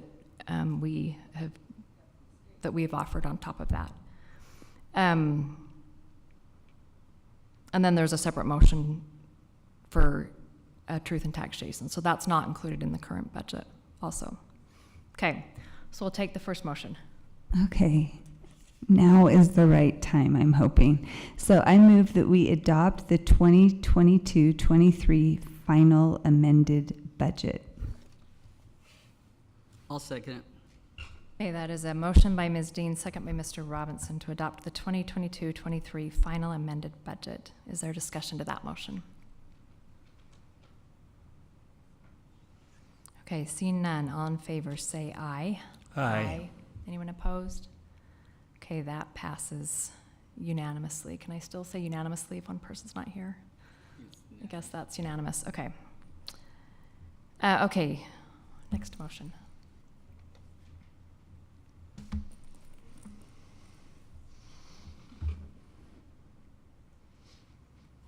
I'll make a motion that we adopt the 2023-24 proposed budget. I'll second. Okay, motion by Ms. George, second by Ms. Dean to adopt the 2023-24 proposed budget. Is there discussion to that motion? I just want to clarify, this budget does not include a tax increase. That's why I will be voting yes on the budget. Okay, any other discussion? Okay, all in favor of the motion to adopt the 2023-24 proposed budget, please say aye. Aye. Is there anyone opposed? Okay, that motion passes unanimously.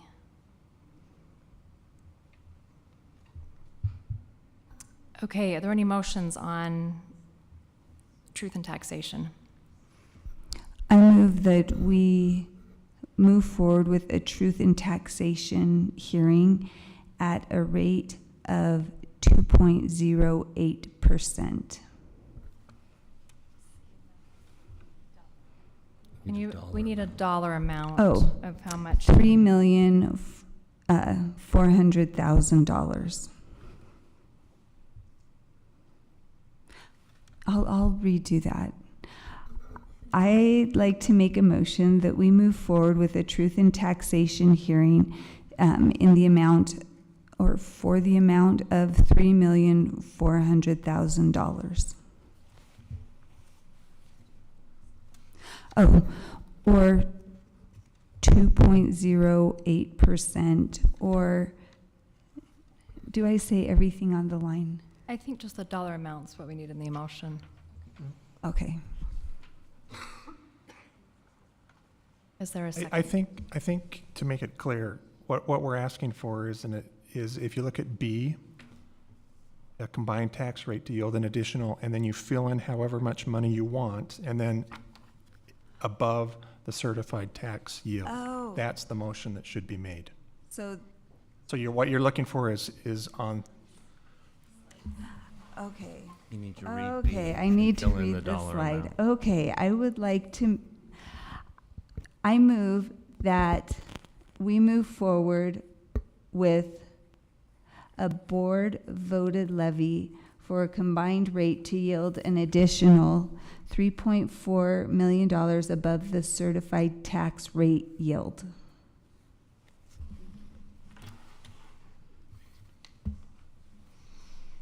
Is there a second to that motion?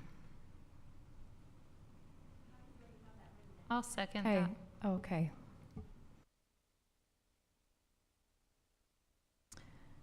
Is there discussion to that motion? I just want to be clear, I've been opposed to a tax increase from the beginning of this budget cycle.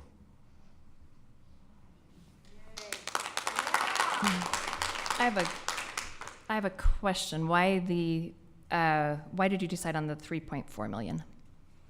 Because the debt levy is going down by this amount, almost this amount. So the debt levy is going down by 2%, and so this is 2.08%, and so the actual a tax increase would not necessarily be felt so much because of the decrease in the bond. Okay. And Mr. Larson, the debt levy we know for sure is going down. That's not one of the we're still waiting to hear. That's correct. It's going down. It has to go down regardless of the certified tax rate because the debt payments are going down.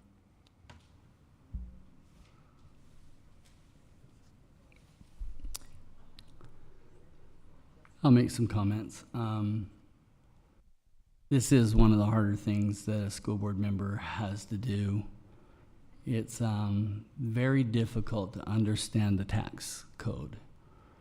And a frustrating thing is that there is no inflationary increase. And so every year we vote not to increase taxes by the inflationary rate, we get behind. And that's what happened, I think, in the past, is we didn't make that adjustment periodically. People have approached me and said we should do it more frequent. Some, even legislators, have said we should do it every year. I wish they would do it, because then the truth in taxation hearing can actually be, we're raising your taxes. What we're really doing is adjusting it for inflation. Cities have to do the same thing, and it's frustrating. The state has a lot of surplus money because theirs are built on percentages like sales tax. So in inflationary times, it raises the price of food, which means the state gets additional taxes. We don't get that. If your home goes up, we don't get additional money. Pardon me. Inflationary, we don't get the inflationary increase. And when your house goes up, it adjusts. And so that's super frustrating, because when we say we're not going to raise taxes, what we're saying is we're going to live on less and less and less. And as you can see,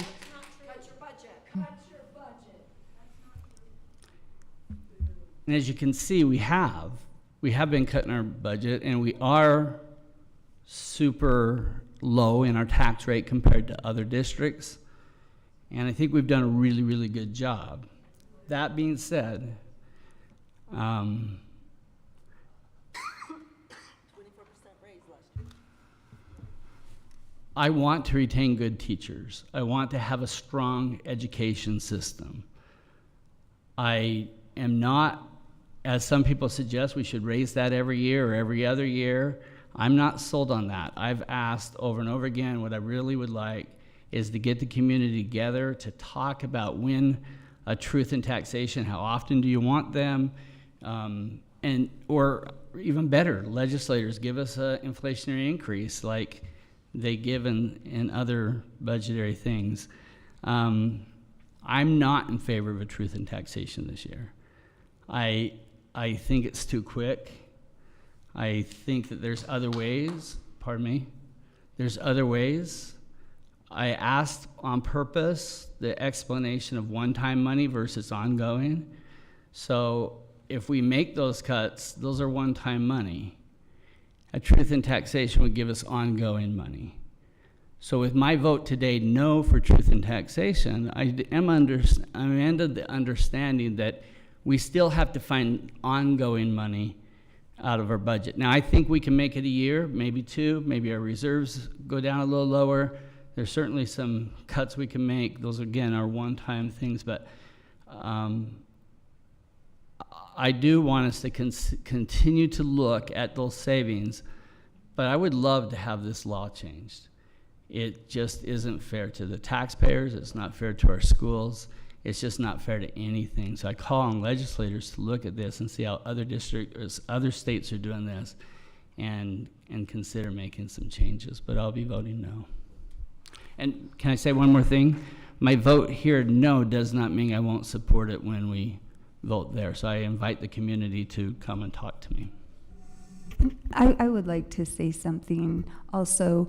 In January, during the legislative session, HB 260 was passed, and it changed Utah code to increase the income level where people can receive a credit for property tax. And so it's been increased to, well, there's a chart, but to $50,000 a year for a property tax increase. So that is a resource to look forward to if property taxes become, anyway, if you fit in that income level. I'll share my opinion. I'm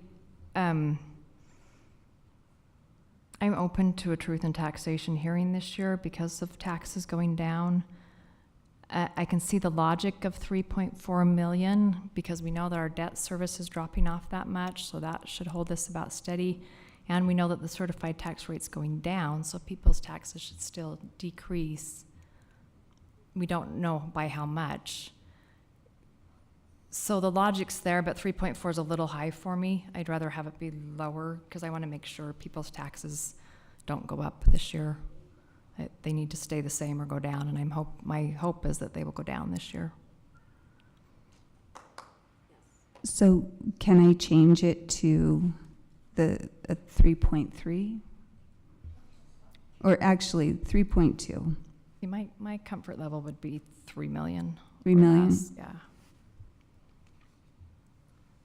We would need a substitute motion if that was the case. Okay, I'll make a substitute motion that we authorize a truth and taxation hearing to set the property tax rate for the, now help me get this right, for the board and voted levies for a combined rate to yield an additional 3 million above the certified tax rate yield. I'll second. Did I say that correct? Okay, so substitute motion by Ms. Miller, second by Ms. George. Is there discussion to that motion? So when I came onto this board, we had been, and I think wisely, spending down reserves. Our last truth and taxation hearing was difficult because we needed to catch up. I don't ever want to put that kind of burden on taxpayers again. And at that time, I made a commitment that I would never increase taxes by such a large margin. The only way for us to do that under our current tax code is to do smaller increases so that we can keep up with inflation. And when we don't do that, then we really have the large increases after we wait year after year after year. That's not because of reckless spending. That's not because of anything other than simple economics. The value of a dollar has changed, and the dollars that we receive have not. And so for that reason, I am very committed to small, less painful increases for taxpayers. And I feel like doing that this year in a time when taxes will already be decreasing is the kindest way to begin setting that pattern. And for that reason, I'm in favor of this increase.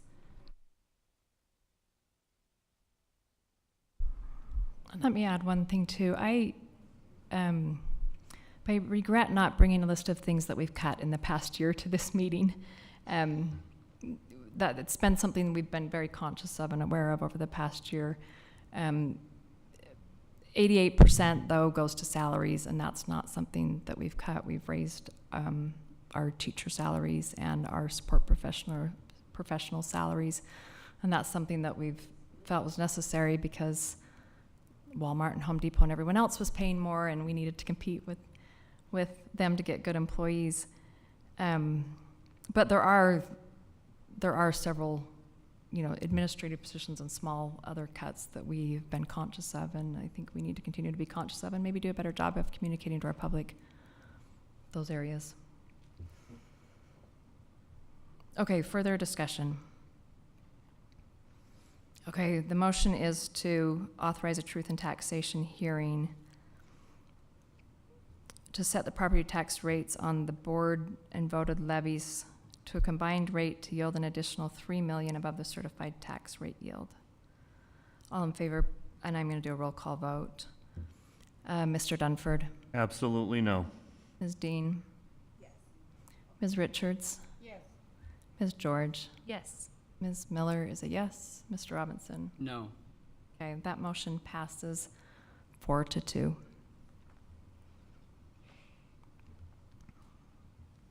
Okay, next motion. Do we have other motions under the truth and taxation that we Yeah, needed to make? you need to do A, C, and D. Those can be combined. Okay, 3A, C, and D. so can I get a motion on combined A, C, and D? I'll make a motion to authorize the truth and taxation hearing to set the property tax rates as follows. The basic school levy and the certified tax rate as set by the legislature, debt service levy sufficient to cover debt payments, and the capital local levy, the certified tax rate. I second. Motion by Ms. George, second by Ms. Dean. Do you need me to repeat those? Any discussion of that motion? We don't have a choice on those. All in favor, please say aye. Aye. Anyone opposed? Okay, President Miller? yes. On number 4, I think it would be helpful and clear if 4 were to amend the budget to reflect the funds from the certified tax rate and the truth and taxation. I think that would make it a little clearer. Does that make sense? Say that one more time. I think number 4 would be clear if it was to amend the budget to reflect the certified tax rate and funds received from truth and taxation hearing. So take out the word necessary and change authorize any to amend the. Yeah. And that's instructing you to amend the budget Correct. Yeah. that we just passed. Because, correct. Yeah. In times past, this year's just very unique. And so I think using that word amend would make that clear due to the timing problem we had this year. Hey, anyone want to make that motion? I move that we amend the budget to reflect funds received from the certified, changes in the certified tax rate and the truth in taxation hearing. I'll second. Okay, motion by Ms. Dean, second by Ms. Richards to amend the budgets to reflect funds received from changes to the certified tax rate and truth in taxation hearing. Any discussion to that motion? Okay, all in favor, please say aye. Aye. Anyone opposed? Okay, that motion passes unanimously. Final motion. I make a motion that we formally remove the commitment of funds for educator grants. Second. Okay, motion by Ms. George, second by Ms. Richards to formally remove the commitment of funds for educator grants. Is there discussion to that motion? So is it all grants or is it this specifically extra mile pay? It's the extra mile pay. And again, this is one of those cuts we've been talking about that we can make. But again, this is one-time money, so we can remove it. We can use it one time, but it doesn't help with the ongoing needs, especially when we increase salaries. So it's not necessary to use the words educator extra mile pay, just say educator grants and. You could use both. It's changed its name over the years. So you could use both to make it clear. That's fine. I think that it's important to note that the increase that we would be getting from a truth and taxation hearing does not fully cover teacher increases. And so we continue down a bad trend of using one-time funds to pay salaries in an attempt to decrease the strain on our taxpayers. It's a careful balance that we have to hold. I think it's essential for us. I attended one of the graduations where Dr. Godfrey spoke, and one of his rules to live life by was, it's easier to keep up than catch up. And this is a way of us helping to keep up, but we have to be consistent and make hard decisions. If we let our educator pay slip to a point where we're having to catch up to be competitive, then we risk the quality of education of the children in our district. And so I think that's an important priority for me. And I agree with that. And it is one-time funding, but moving it out of uncommitted bumps up our reserves a little bit, and we are lower. We've had that trend of dipping farther and farther into our reserves, and we'll have to dip into them again this year, because even if we do a T&T, it's not going to cover it. But this will bump up our reserves. Any other discussion? I think that's Rain. So the motion is to formally remove the commitment of funds for educator grants / extra mile pay. All in favor, please say aye. Aye. Aye. Anyone opposed? Okay, that motion passes unanimously.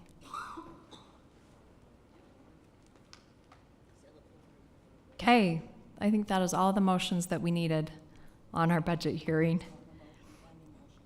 Yes. Thank you, Mr. Larson, for all of your work on this budget, and thank you to all of your staff also. And I hope everyone knows that our business administrator is doing the job that we asked him to do and brought back the information that we asked him to bring back of things for us to consider.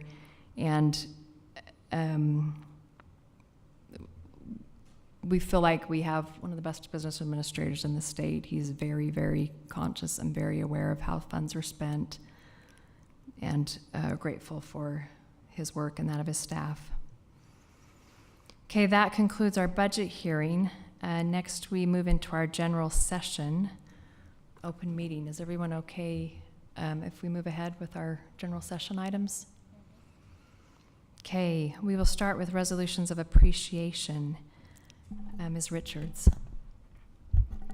Whereas dedicated service to Jordan School District was faithfully and effectively performed, whereas they consistently and conscientiously executed their responsibilities with integrity, honesty, and loyalty, be it therefore resolved that the Jordan School District Board of Education and District Administration declare appreciation for the outstanding service that was performed in the cause of public education, and hereby express our sorrow at the death of these valued friends: Ruth May Gann, teacher; Vicki Lynn Escher Healy, teacher; Everett Raymond Jones, teacher and coach.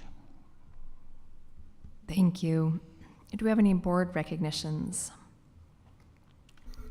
Yes. Dean. Okay. I would like to thank the public safety departments of West Jordan, South Jordan, Riverton, Harriman, and Bluffdale for hiring outstanding crossing guards to help the students in Jordan School District get to and from school safely during this 2022-23 school year. And my own kids and their friends have benefited personally from skilled and daring crossing guards, and I have seen crossing guards greet each student with a smile and a greeting, and I have seen one of my favorite maneuvers that I see the crossing guards do is this two-person maneuver where one rushes out with the cone to the right turn lane while the other one crosses the kids, and They are taking their lives into their own hands for the safety of our students. And I really, really appreciate that. Anyway, I just wanted to say that. Thank you, public safety departments and crossing guards. I have a couple. Thank you, Ms. Richards. Thank you. I just want to congratulate all of our graduates this year. I was able to attend 4 of the graduation ceremonies, and they were very well done. And I just congratulate our students for how well behaved and how gracious everybody was. I just thought they went so well. The other thing that I would like to do is, and I've overlooked this, of course we haven't had a meeting for a while, but two of our employees in our district got state recognition from the Utah School Employee Association for 2023. And I would just like to recognize them. Robin Bullock, she was the Outstanding Educator Support Professional in Clerical Services, and Angela Allen in Nutritional Services. And that's really an accomplishment on the state level. Thank you. Also, Bingham High School softball team took state. Yeah.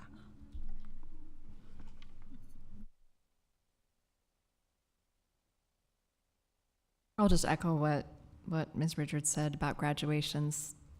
So well done. Everything I've heard this year has just been positive about graduations.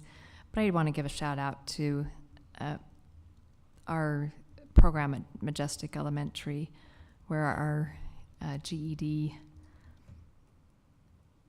diplomas were given out, and then other certificates given out at that graduation ceremony. That is such a great experience. If you've never been to that, everyone should go. It's a great program that we have in our district, and just really rewarding to see that. Thank you to everyone. Graduation's a big deal. It's a lot of work for all of our administrations, and thank you all for all of your hard work and efforts in that. Can I say something? This probably is better with board committee reports, but I wanted to thank Salt Lake Academy Charter School. We chartered that, and I just wanted to thank Dr. Grant Stock. Ryan Martian left earlier this year, but he has helped form that school. He'll be leaving to take another job at another charter school. But I wanted to thank them and the relationship we have with that charter school. We have named Sam Gibbs as the director.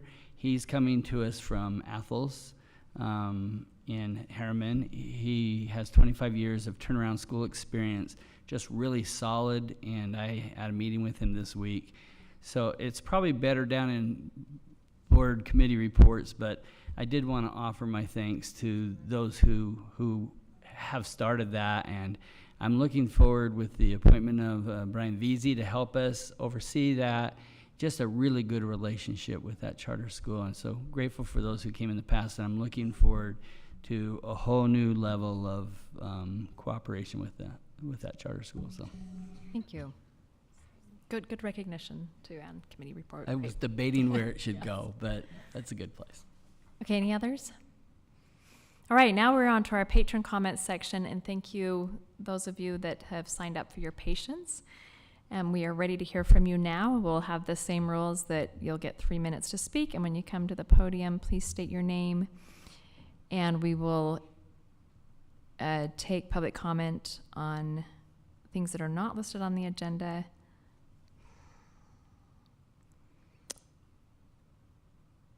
Well, let me see. Maybe we just take it all right now. But we will not take public comment on things having to do with personnel, character, competence, or physical or mental health of individuals during board meeting. And comments must be age appropriate. So we have business meetings to vote on our agreements. Are we okay just taking all the comments now? Or do we have to take them when we get to that agenda item? You can take them whenever you want, Take them President. now? Okay. All right, so we will hear from Dave Bullock first, and then Gretchen Zeph. And you can correct me when you get up here. You're on deck. Okay. Thank you, President Miller, school board members, Superintendent Godfrey, which I see is missing right now, but we work with him, so I want to recognize him also. Business Director Larson and Associate Superintendent Anderson. So I had to adjust a little bit there as I see things go there, but thank you for this opportunity to be here. My name is David Bullock. I am the president of the Jordan Education Support Professionals Association, JESPA, and we would like to thank the board for their hard work.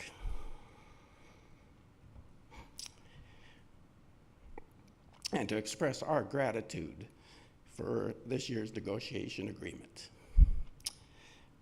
We also want to express how enjoyable it is to work with you and recognize your efforts in supporting the employees of the Jordan School District. This agreement reflects how highly you value your employees and in doing everything in your power to support us. All employees at Jordan School District received an excellent benefit package this year due to the efforts of the school board and along with the foundations our state legislature laid up for us. We are proud to be a part of the team of the Jordan School District that makes it possible for the students to have an excellent environment to grow in and learn in. Thank you again for all you do. And I did enjoy your presentation because I do have a business background and I enjoy the budget things. So, thanks. Thank you. We have Gretchen and then after her, Eric Wieben. Good evening. My name is Gretchen Zaitsev. I am a member of the Jordan School District community living in South Jordan. I appreciate this opportunity to express my gratitude to the Jordan School Board, the district administration, and the teachers and employees of Jordan School District for your and their dedicated service to the almost 60,000 students in your stewardship. Public service is often a thankless job, and I appreciate the sacrifice your families often make so that you can meet like you are doing this evening. Our entire community benefits from your willingness to spend long hours listening to us and deliberating over issues that are vital to student success. As a taxpayer, I am grateful that Jordan School District makes the most of what you have while still providing an excellent education and experiences for students. Over the last year, I have observed the board under the direction of President Miller, and I have proudly watched you celebrate a variety of students' achievements in this very meeting, including my niece who successfully represented Jordan at the National DECA Championship. She is also a 2023 graduate of Jordan School District and a scholarship recipient to the university of her choice. I would like to thank you for being a large part of her success. A level 5 leader, as described by Jim Collins, the author of Good to Great, is a person with both professional will and personal humility. I would like to thank Dr. Godfrey and the rest of the board for being level 5 leaders in Jordan School District. Based on what I heard in the study session today, I know it's not true, but I hope that you get a break this summer. Thank you for all you do. Thank you. Eric, followed by Michael Parker. Hello, I'm Eric Wieben. I'm Vice President of the Jordan Education Association. I'm here on behalf of Janet Sanders, President of the Jordan Education Association. She cannot be here tonight because she's attending a UEA function, but she wanted to make sure that you all know how thankful we are for you, the board, listening to the feedback that you got from licensed employees and taking that feedback into action for the tentative agreement that you'll be discussing later tonight. Thank you for all your efforts. Thank you for your service to our students and our teachers. Thank you. Thank you. Michael Parker. And then we have some online ones. One, okay. Hi, my name is Michael Parker. This is my first time at a meeting like this. This is great. Thank you all for serving our community. So I just wanted to raise a concern. I'm not even sure I'm doing this the right way, but I have a concern that there's a practice, maybe infrequent, but definitely not non-existent, which it should be, of using involuntary teacher transfers as a punitive measure, a disciplinary tactic within a school. I'm familiar with one really particular case that affects me and my child, and I don't want to say any names of schools or administrators or any of the people involved, but I just wanted to raise this as a concern. I've been doing reading on Jordan School District policies, and it seems to really clearly preclude that sort of thing, that moving a teacher involuntarily should be taken very seriously, and there's procedures that are laid out that must be followed, and that is apparently not always happening. I don't know if there's something that the board can do to help ensure that the policy is followed in order to protect the teachers who are dealing with this kind of thing. That's it. But thank you again for your time. Thank you. We'll have someone follow up with you. Okay, online comment.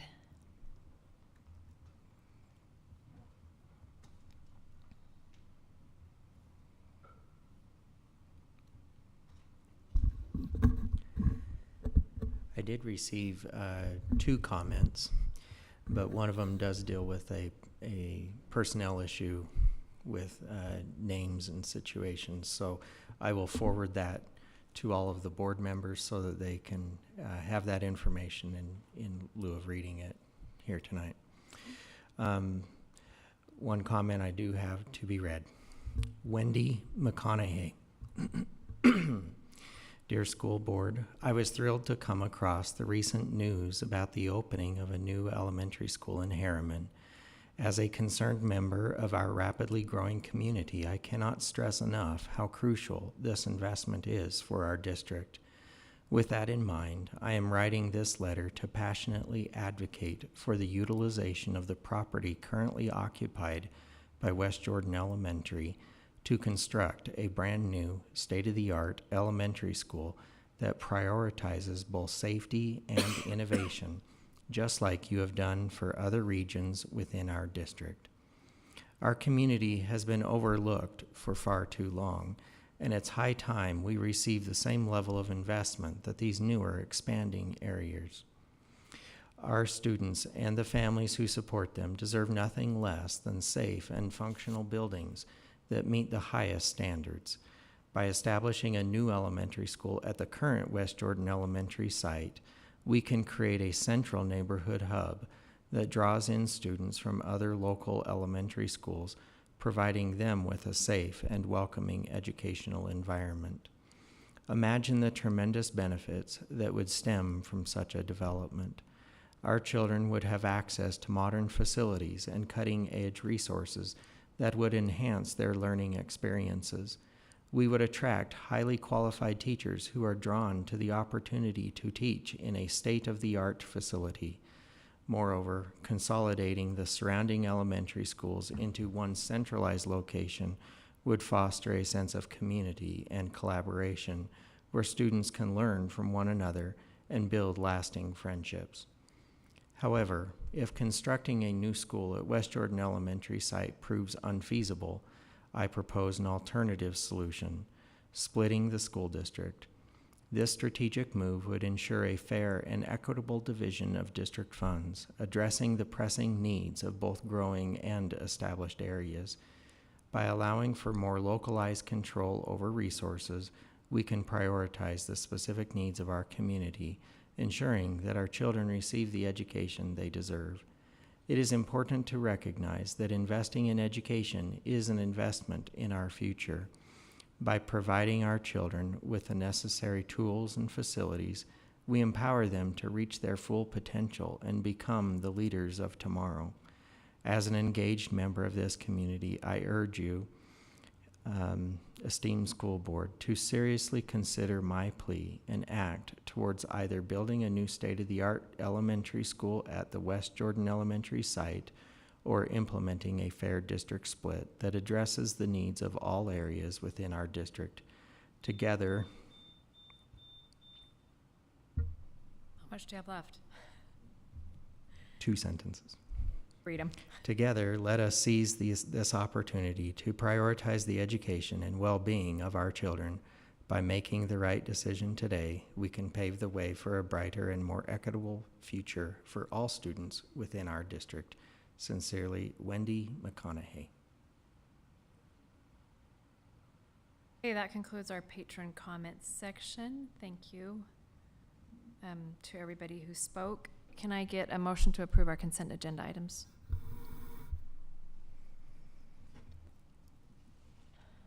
I move that we approve our consent agenda items. Second. Okay, motion by Ms. Dean, second by Ms. George to approve the consent agenda items. All in favor, please say aye. Aye. Aye. Motion passes unanimously. Can I get a motion to accept our consent agenda items? I'll make the motion to accept our consent agenda items A through F. Motion by Ms. Richards, second by Mr. Robinson to accept consent agenda items A through F. All in favor, please say aye. Aye. Aye. Anyone opposed? Okay, that motion passes unanimously. We are now on to our special business items. Can I get a motion on the first one? Move that we approve the recommendation for the 2023-24 negotiated agreement for licensed employees. I second.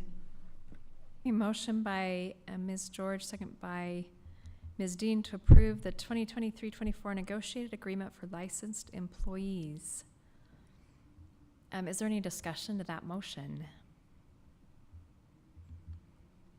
Okay, this is something that the JEA members voted on, and that vote was complete at 4 o'clock today, and that passed JA. So now it comes to our board to vote on that.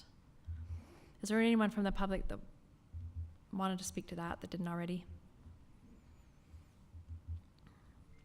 Okay, I'll just say that I'm just pleased that we got to the point that we did. This was a tough year and a tough process, and the money from the legislature is awesome, but it also is something we've never dealt with before. So, figuring out how that works was definitely a process.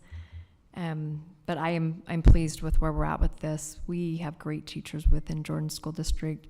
I want to be competitive with surrounding districts and be able to hire the best ones and keep the best ones here in our district, and happy that this negotiated agreement will allow us to do that. I just wanted to speak to my vote. I'm going to vote in favor of this because I do approve the increase, and I feel really bad because I hope everyone realizes that it was really good intention by the board in our negotiations, and understanding a new law is always a little bit weird. But where I voted against the truth in taxation, I am voting for this, which means that we would have to find the ongoing money, which is a little confusing. And so I just wanted to state that I would be in favor of a truth in taxation another year, but not this year. But I am voting to approve this. Any other discussion? Okay, all in favor of approving the 2023-24 negotiated agreement for licensed employees, please say aye. Aye. Aye. Anyone opposed, say nay. Nay. Okay, that motion passes 5-1, with Mr. Dunford being the nay vote. All right, can I get a motion on B? I'll make the motion to approve the 2023-24 negotiated agreement for education support professionals. I'll second it. Okay, motion by Ms. Richards, second by Mr. Robinson to approve the 2023-24 negotiated agreement for education support professionals. Is there anyone else from the public that wanted to speak to that? Okay, is there a discussion from the board? I'm just super happy for this. Well said. Long time, yeah, long time coming. Okay. Seeing no further discussion, all in favor of approving the 2023-24 negotiated agreement for our education support professionals, please say aye. Aye. Aye. Anyone opposed? Okay, that motion passes unanimously.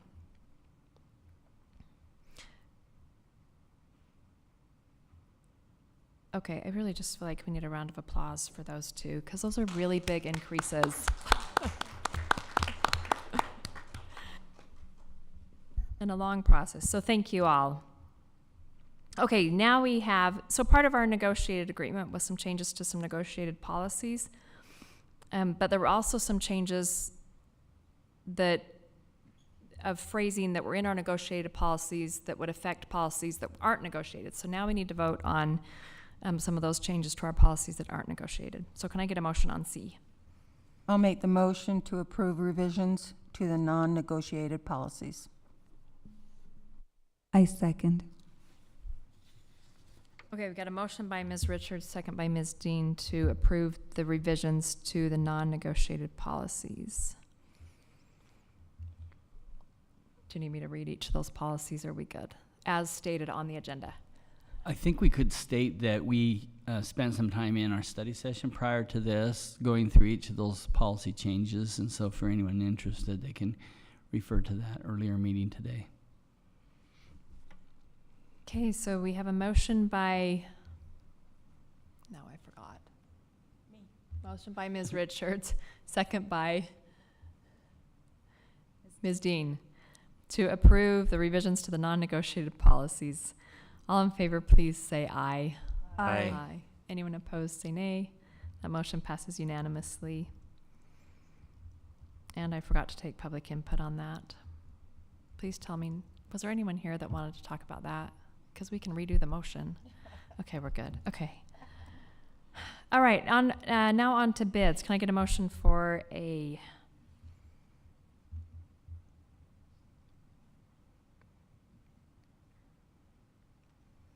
I move that we accept the bid for the Child Development Center, Apple Computers and Licenses.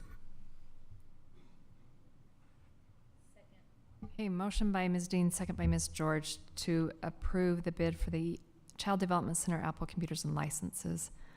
Is there any discussion to that motion? I'm interested to know how these iPads and computers are used, who they're for. I'm just interested and curious about that.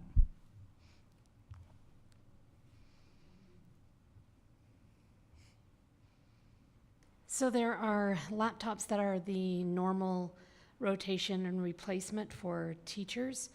And then we did a quick survey, well, it wasn't quick, but we did a survey for teachers that wanted iPads for their preschool classroom. So all of this is of course, our preschool. So each teacher that wanted them gets 3 to 4 iPads to work with small groups or as communication devices for our preschool students.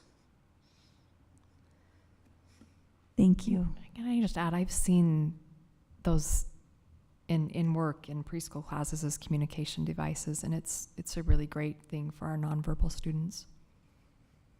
Awesome. I don't know if I can say that, but it is. Okay, any other discussion? Okay, motion by Ms. Dean, second by Ms. George to approve the Child Development Center Apple Computers and Licenses. All in favor, please say yes. Yes. Anyone opposed? That motion passes unanimously. Can I get a motion for B? I'll make the motion to accept the bid for information systems for Palo Alto new firewall with 3-year support and professional services. I second. Okay, motion by Ms. Richards, second by Ms. Dean. Is there discussion to that motion? I have a question.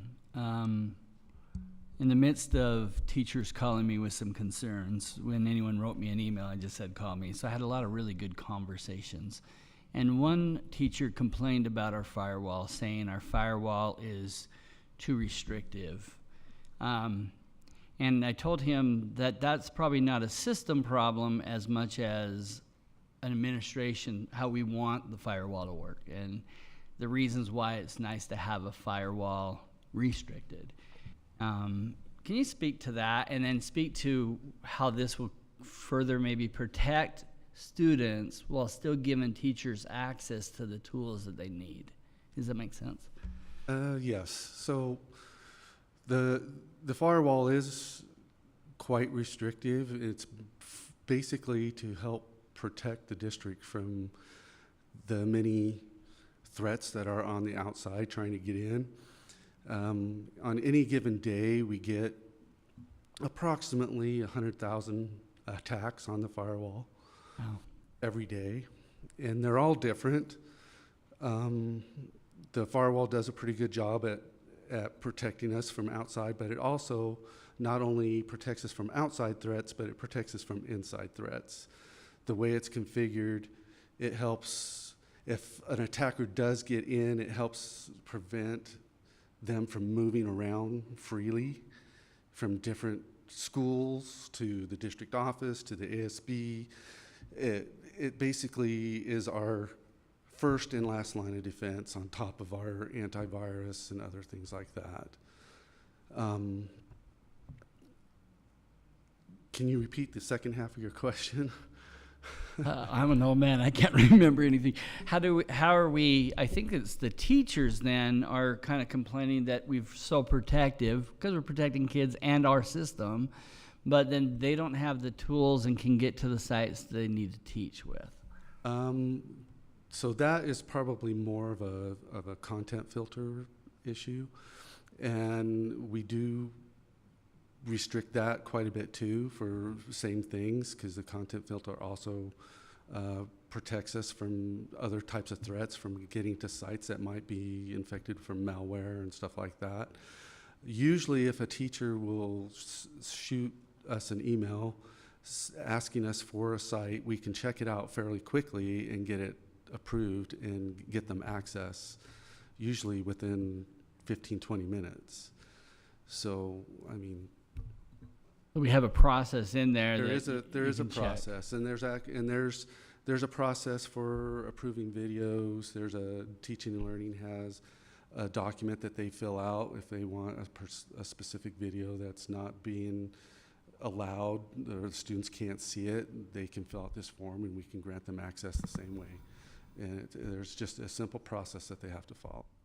Awesome. And I would love to work with you guys for a day. I know you probably wouldn't want me there for a day, so maybe even a half a day. I'm begging you. So Anytime. Please invite me when a good time is. I just really appreciate how you're protecting our kids and how you're protecting our district, and and how you're giving good resources to teachers. So thank you. Yep, anytime. Yep, you're welcome to come out anytime. Thanks. Okay, we have a motion by Ms. Richards, second by Ms. Dean, to approve the Palo Alto new firewall with 3-year support and professional services. All in favor, please say aye. Aye. Aye. Aye. Anyone opposed? That motion passes unanimously. Can I get a motion for C and D together? I'll make a motion that we approve special education literacy curriculum for both self-contained support classrooms and resource classroom settings for grades K through 12. I'll second. Okay, motion by Ms. George, second by Ms. Richards. Is there a discussion to that motion? So I had a question, how on the bid it said that these were from USBE grants, and I was just curious and interested in how that works, how it's paid for by grants, but we approve the funding here in the board meeting. So it's the last of our COVID grant that we have, but because the amount is so large, we had to go through a request for proposal, had several teachers of different levels according to what they teach, that went through to look at what tools teachers could access. But the funding is the last of our COVID money for special ed. Good job spending it all. Thank you. I have a couple of questions. So earlier in our study session, we had a little presentation on literacy curriculum for our general education students. And there we talked a little bit about how important it is that we have the same language, that we have a uniform approach to teaching the science of learning and phonics and phonological awareness and these fundamental building blocks. And I noticed that one of the people who bid was the same program that we're using in our general ed classes, the Really Great Reading Phonics Suite. I was curious why that bid was rejected and how much contact our students with IEPs have with the Walk to Read program at an elementary level. So our special ed students are a part of the Walk to Read program at elementary level. That's part of their tier 1 and their tier 2 sometimes. So they are fully participating in those activities and instruction. And so this curriculum that we're approving tonight would be more of a tier 3 intensive supports. And it gives teachers the opportunity to choose to add tools that they have, update tools that they need in order to teach those individual IEP goals for skills and concepts. And is this an ongoing program? Like, it seems like we're shifting more and more to paying for licenses versus just like buying a curriculum. Is that the case here? So for the one-time funds, we're doing 5 years. And then I'm also in the middle of requesting an additional grant, which I do request grants as often as possible to maintain. Okay, so it's possible that we could see this. It's possible. Thank you.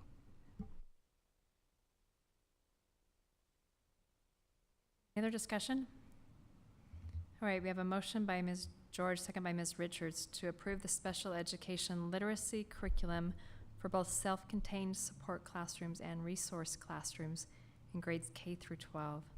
All in favor, please say aye. Aye. Motion passes unanimously. Can I get a motion for E? I'll do that one. This is my favorite.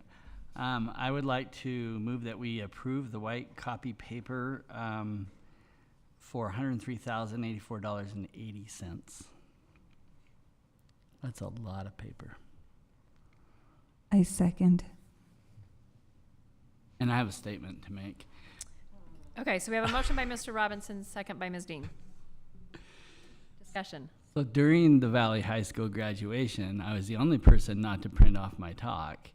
And I came to realize that I haven't printed either in my profession or personal life anything since COVID started. So I'm wondering, this is a rhetorical question. John once ran this and found that the white paper count's not coming down with the more use of technology. And at some point we have to ask ourselves, why are we printing? And I don't really want to tell teachers, sorry, you're limited to 3 pages, but at some point you'd hope this comes down. I didn't even realize I haven't copied in 3 years, and I haven't missed it. The other thing I wanted to say is, Scott, when this paper is delivered, I want to be there. I want to see how much $103,000 worth of paper. And may I add, we copy so that we won't be caught without our talk on our iPad. Yeah, it did backfire, and I definitely needed to print my thing. And I think it also speaks to our balance of using technology and paper and pencil, which I think is also super important. So some of that I say in jest, but it is my favorite one to submit. So I'm in favor of this. Going to be a little bit of a devil's advocate for a minute. Good. My question is, why don't we have recycling facilities at all of our schools when we're spending $100,000 on paper in 3 months?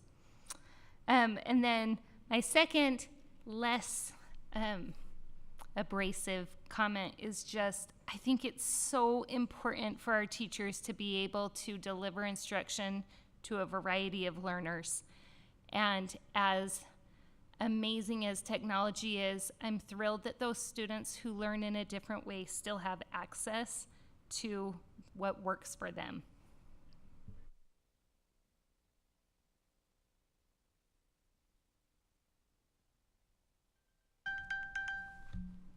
Okay, we have a motion by Mr. Robinson, second by Ms. Dean to approve the bid for white copier paper. All in favor, please say aye.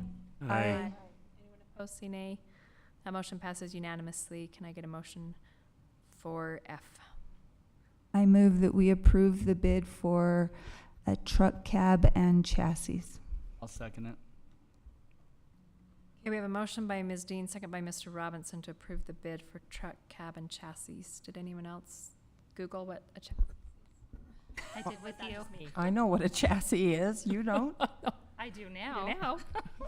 I was just wondering who's going to put these together. Just kidding. Just kidding. I'm going to. I really am curious. I didn't understand this bid very well. Can someone help me understand?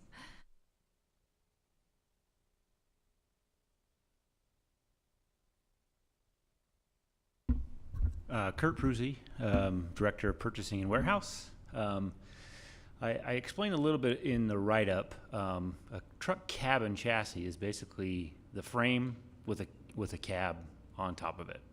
And we buy it that way because we need to put a refrigerated box with a tailgate. And they have to be bought separately.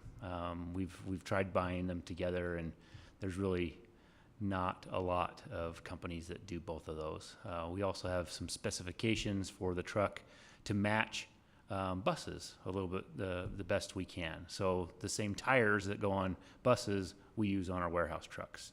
The same engine, the same transmission, they're all kind of the same, so our transportation department can work on a bus just as well as a truck.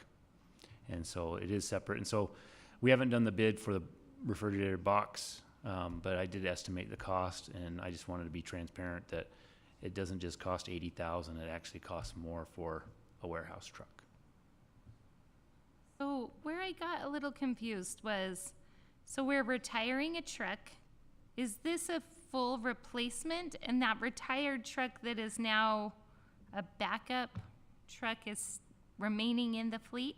Yeah, we'll because we have, I think it's about 12 trucks currently. We have a couple that are surplus warehouse uses, and then we have 6 regular truck routes, so that gives us 8. And then there's always a couple backups. So this will give us, I think we're at 12. We may retire 2, one from 1999 and the other from 2001. And you'd think that it's an easy decision. We'll do the one from 1999, but they're not all created equally, and so we may surplus the newer one, just depending on mileage, what the transportation department may recommend, and then we'll do it that way. So we haven't made the decision, but the intent is to remove at least 1, possibly 2, because they just become more problematic to maintain. But so we have 6 routes, you said. Every day. 12 trucks. Six routes plus I take that back, a stock room. And so that's 7 routes, but sometimes stock room, that's paper, all the school supplies, custodial supplies, those types of things. And so sometimes we need a second one. So that would be 8 that are every day, and then 2 in the surplus warehouse.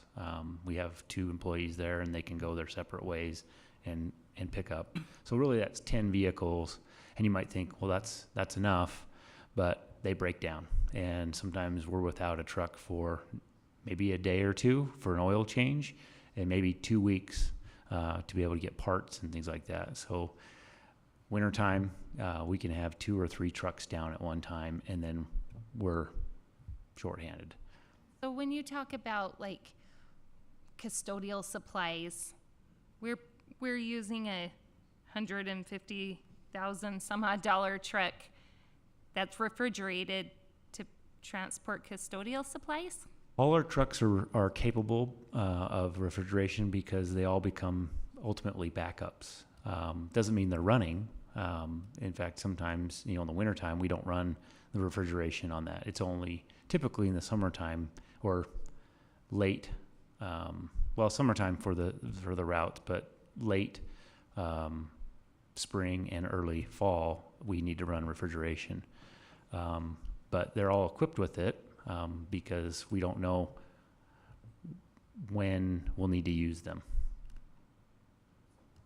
Expensive backup. Well, I mean, the backup is something that's a 20-year-old vehicle, so it's depreciated many times over, and it doesn't. Instead of just throwing them away, we're using them as backups and maintaining them the best we can until it becomes too much of a financial burden. So similar to our bus fleet, we have buses that are extra because we know things happen to vehicles. And we can't just say to a school, sorry, you don't get your food delivery today because we don't have a vehicle to deliver it. So we have to have a backup.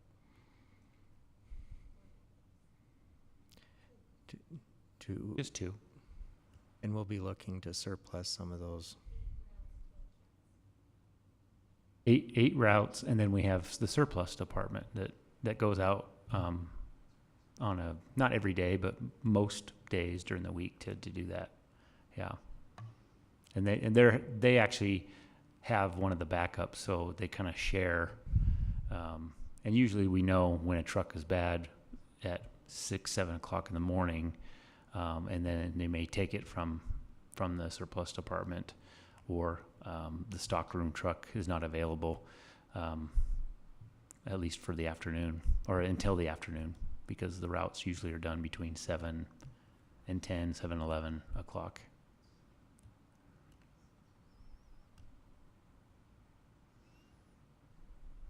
Okay, is there further discussion of that motion?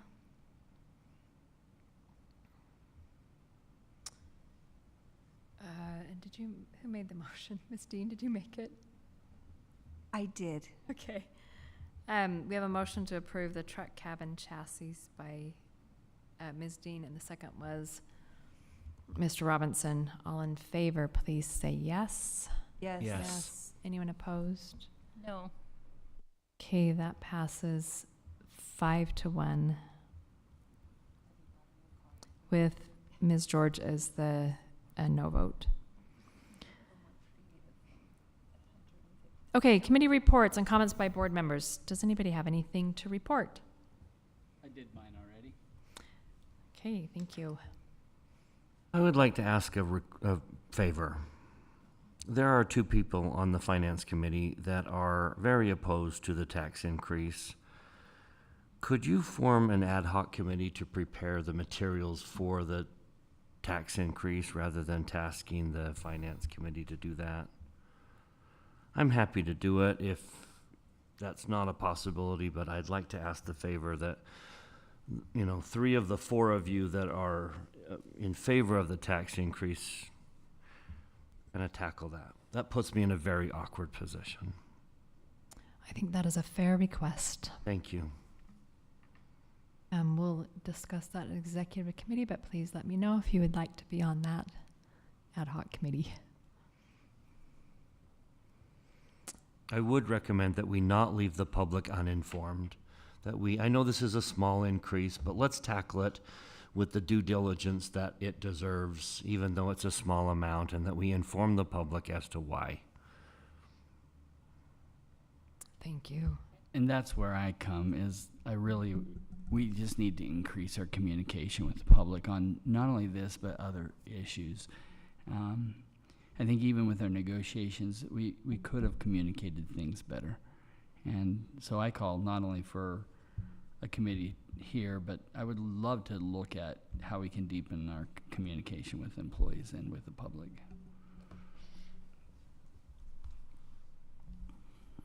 Yeah, I will add to that. There was a lot of misinformation out there.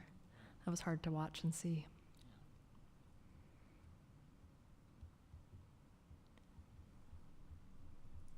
Okay, anyone else?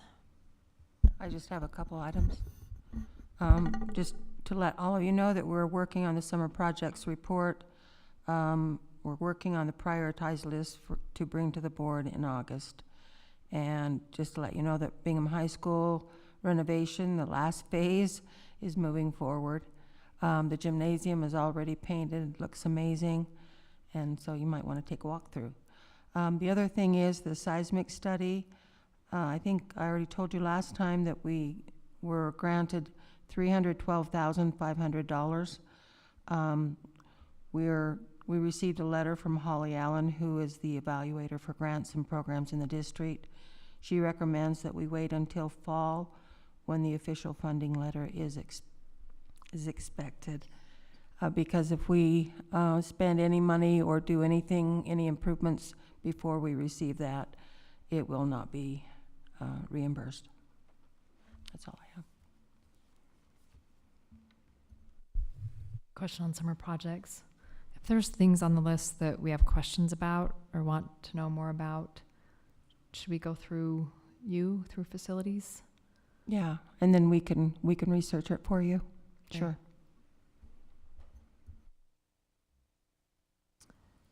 Okay, anyone else?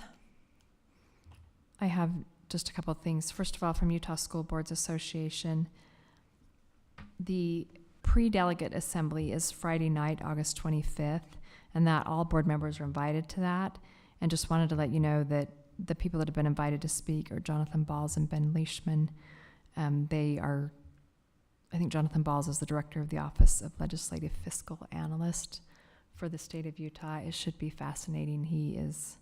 Those two have a lot of power when it comes to the legislature outside of our elected leaders, and a lot of knowledge too. So that's at 6 o'clock, and it's at Canyons School District office. So that's Friday, August 25th. And then Saturday morning, August 26th, is the delegate assembly at 9 a.m. And we have Brian Barnett and Daryl Robinson listed as our delegates.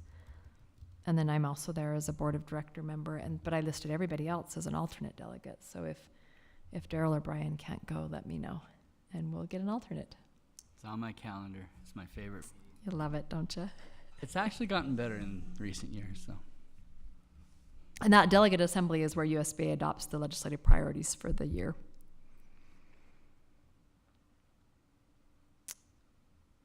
Okay, and then I think you all saw a call for proposal for USBA. If there are certain classes you want at conference, let me know.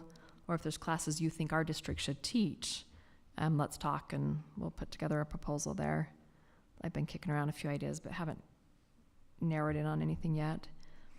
And then, just as a reminder, at our July 18th meeting, we had decided previously to, instead of having a separate summer retreat this year, that we would combine it with our July 18th meeting. So the plan right now is to start that at 1 o'clock at a school to be announced. We've asked for a demonstration of the new audio-video technology that we've been installing in our schools that we used a lot of our ESSER money for. And so that will be the beginning of that. And then we will be working on a board evaluation, board process, and we'll have dinner, and then we'll have our regular meeting back here at the JATC building. And so it starts at 11 o'clock. Is there 1 o'clock. Or 1 o'clock. And is there an anticipated end time? Is our board meeting at the regular time, or is that pushed up? Yes, our board meeting is going to still start at 6:30 here at the JATC. And we got to figure out if we have any study session items. We'll have to figure that out still. Not yet. To be determined. But out of school in our district. Okay, and then finally, if you would all notice, the lovely new Utah flag in our boardroom. Yes, see, yay. Not all board members appreciate it. So just, we still have the traditional flag, state law, we can display one or the other. So if you have preferences, let me know. We can alternate if we need to, whatever you're comfortable with as a board, we will do. So, okay. We finished our study session, right? Okay, so can I get a motion to go into closed session?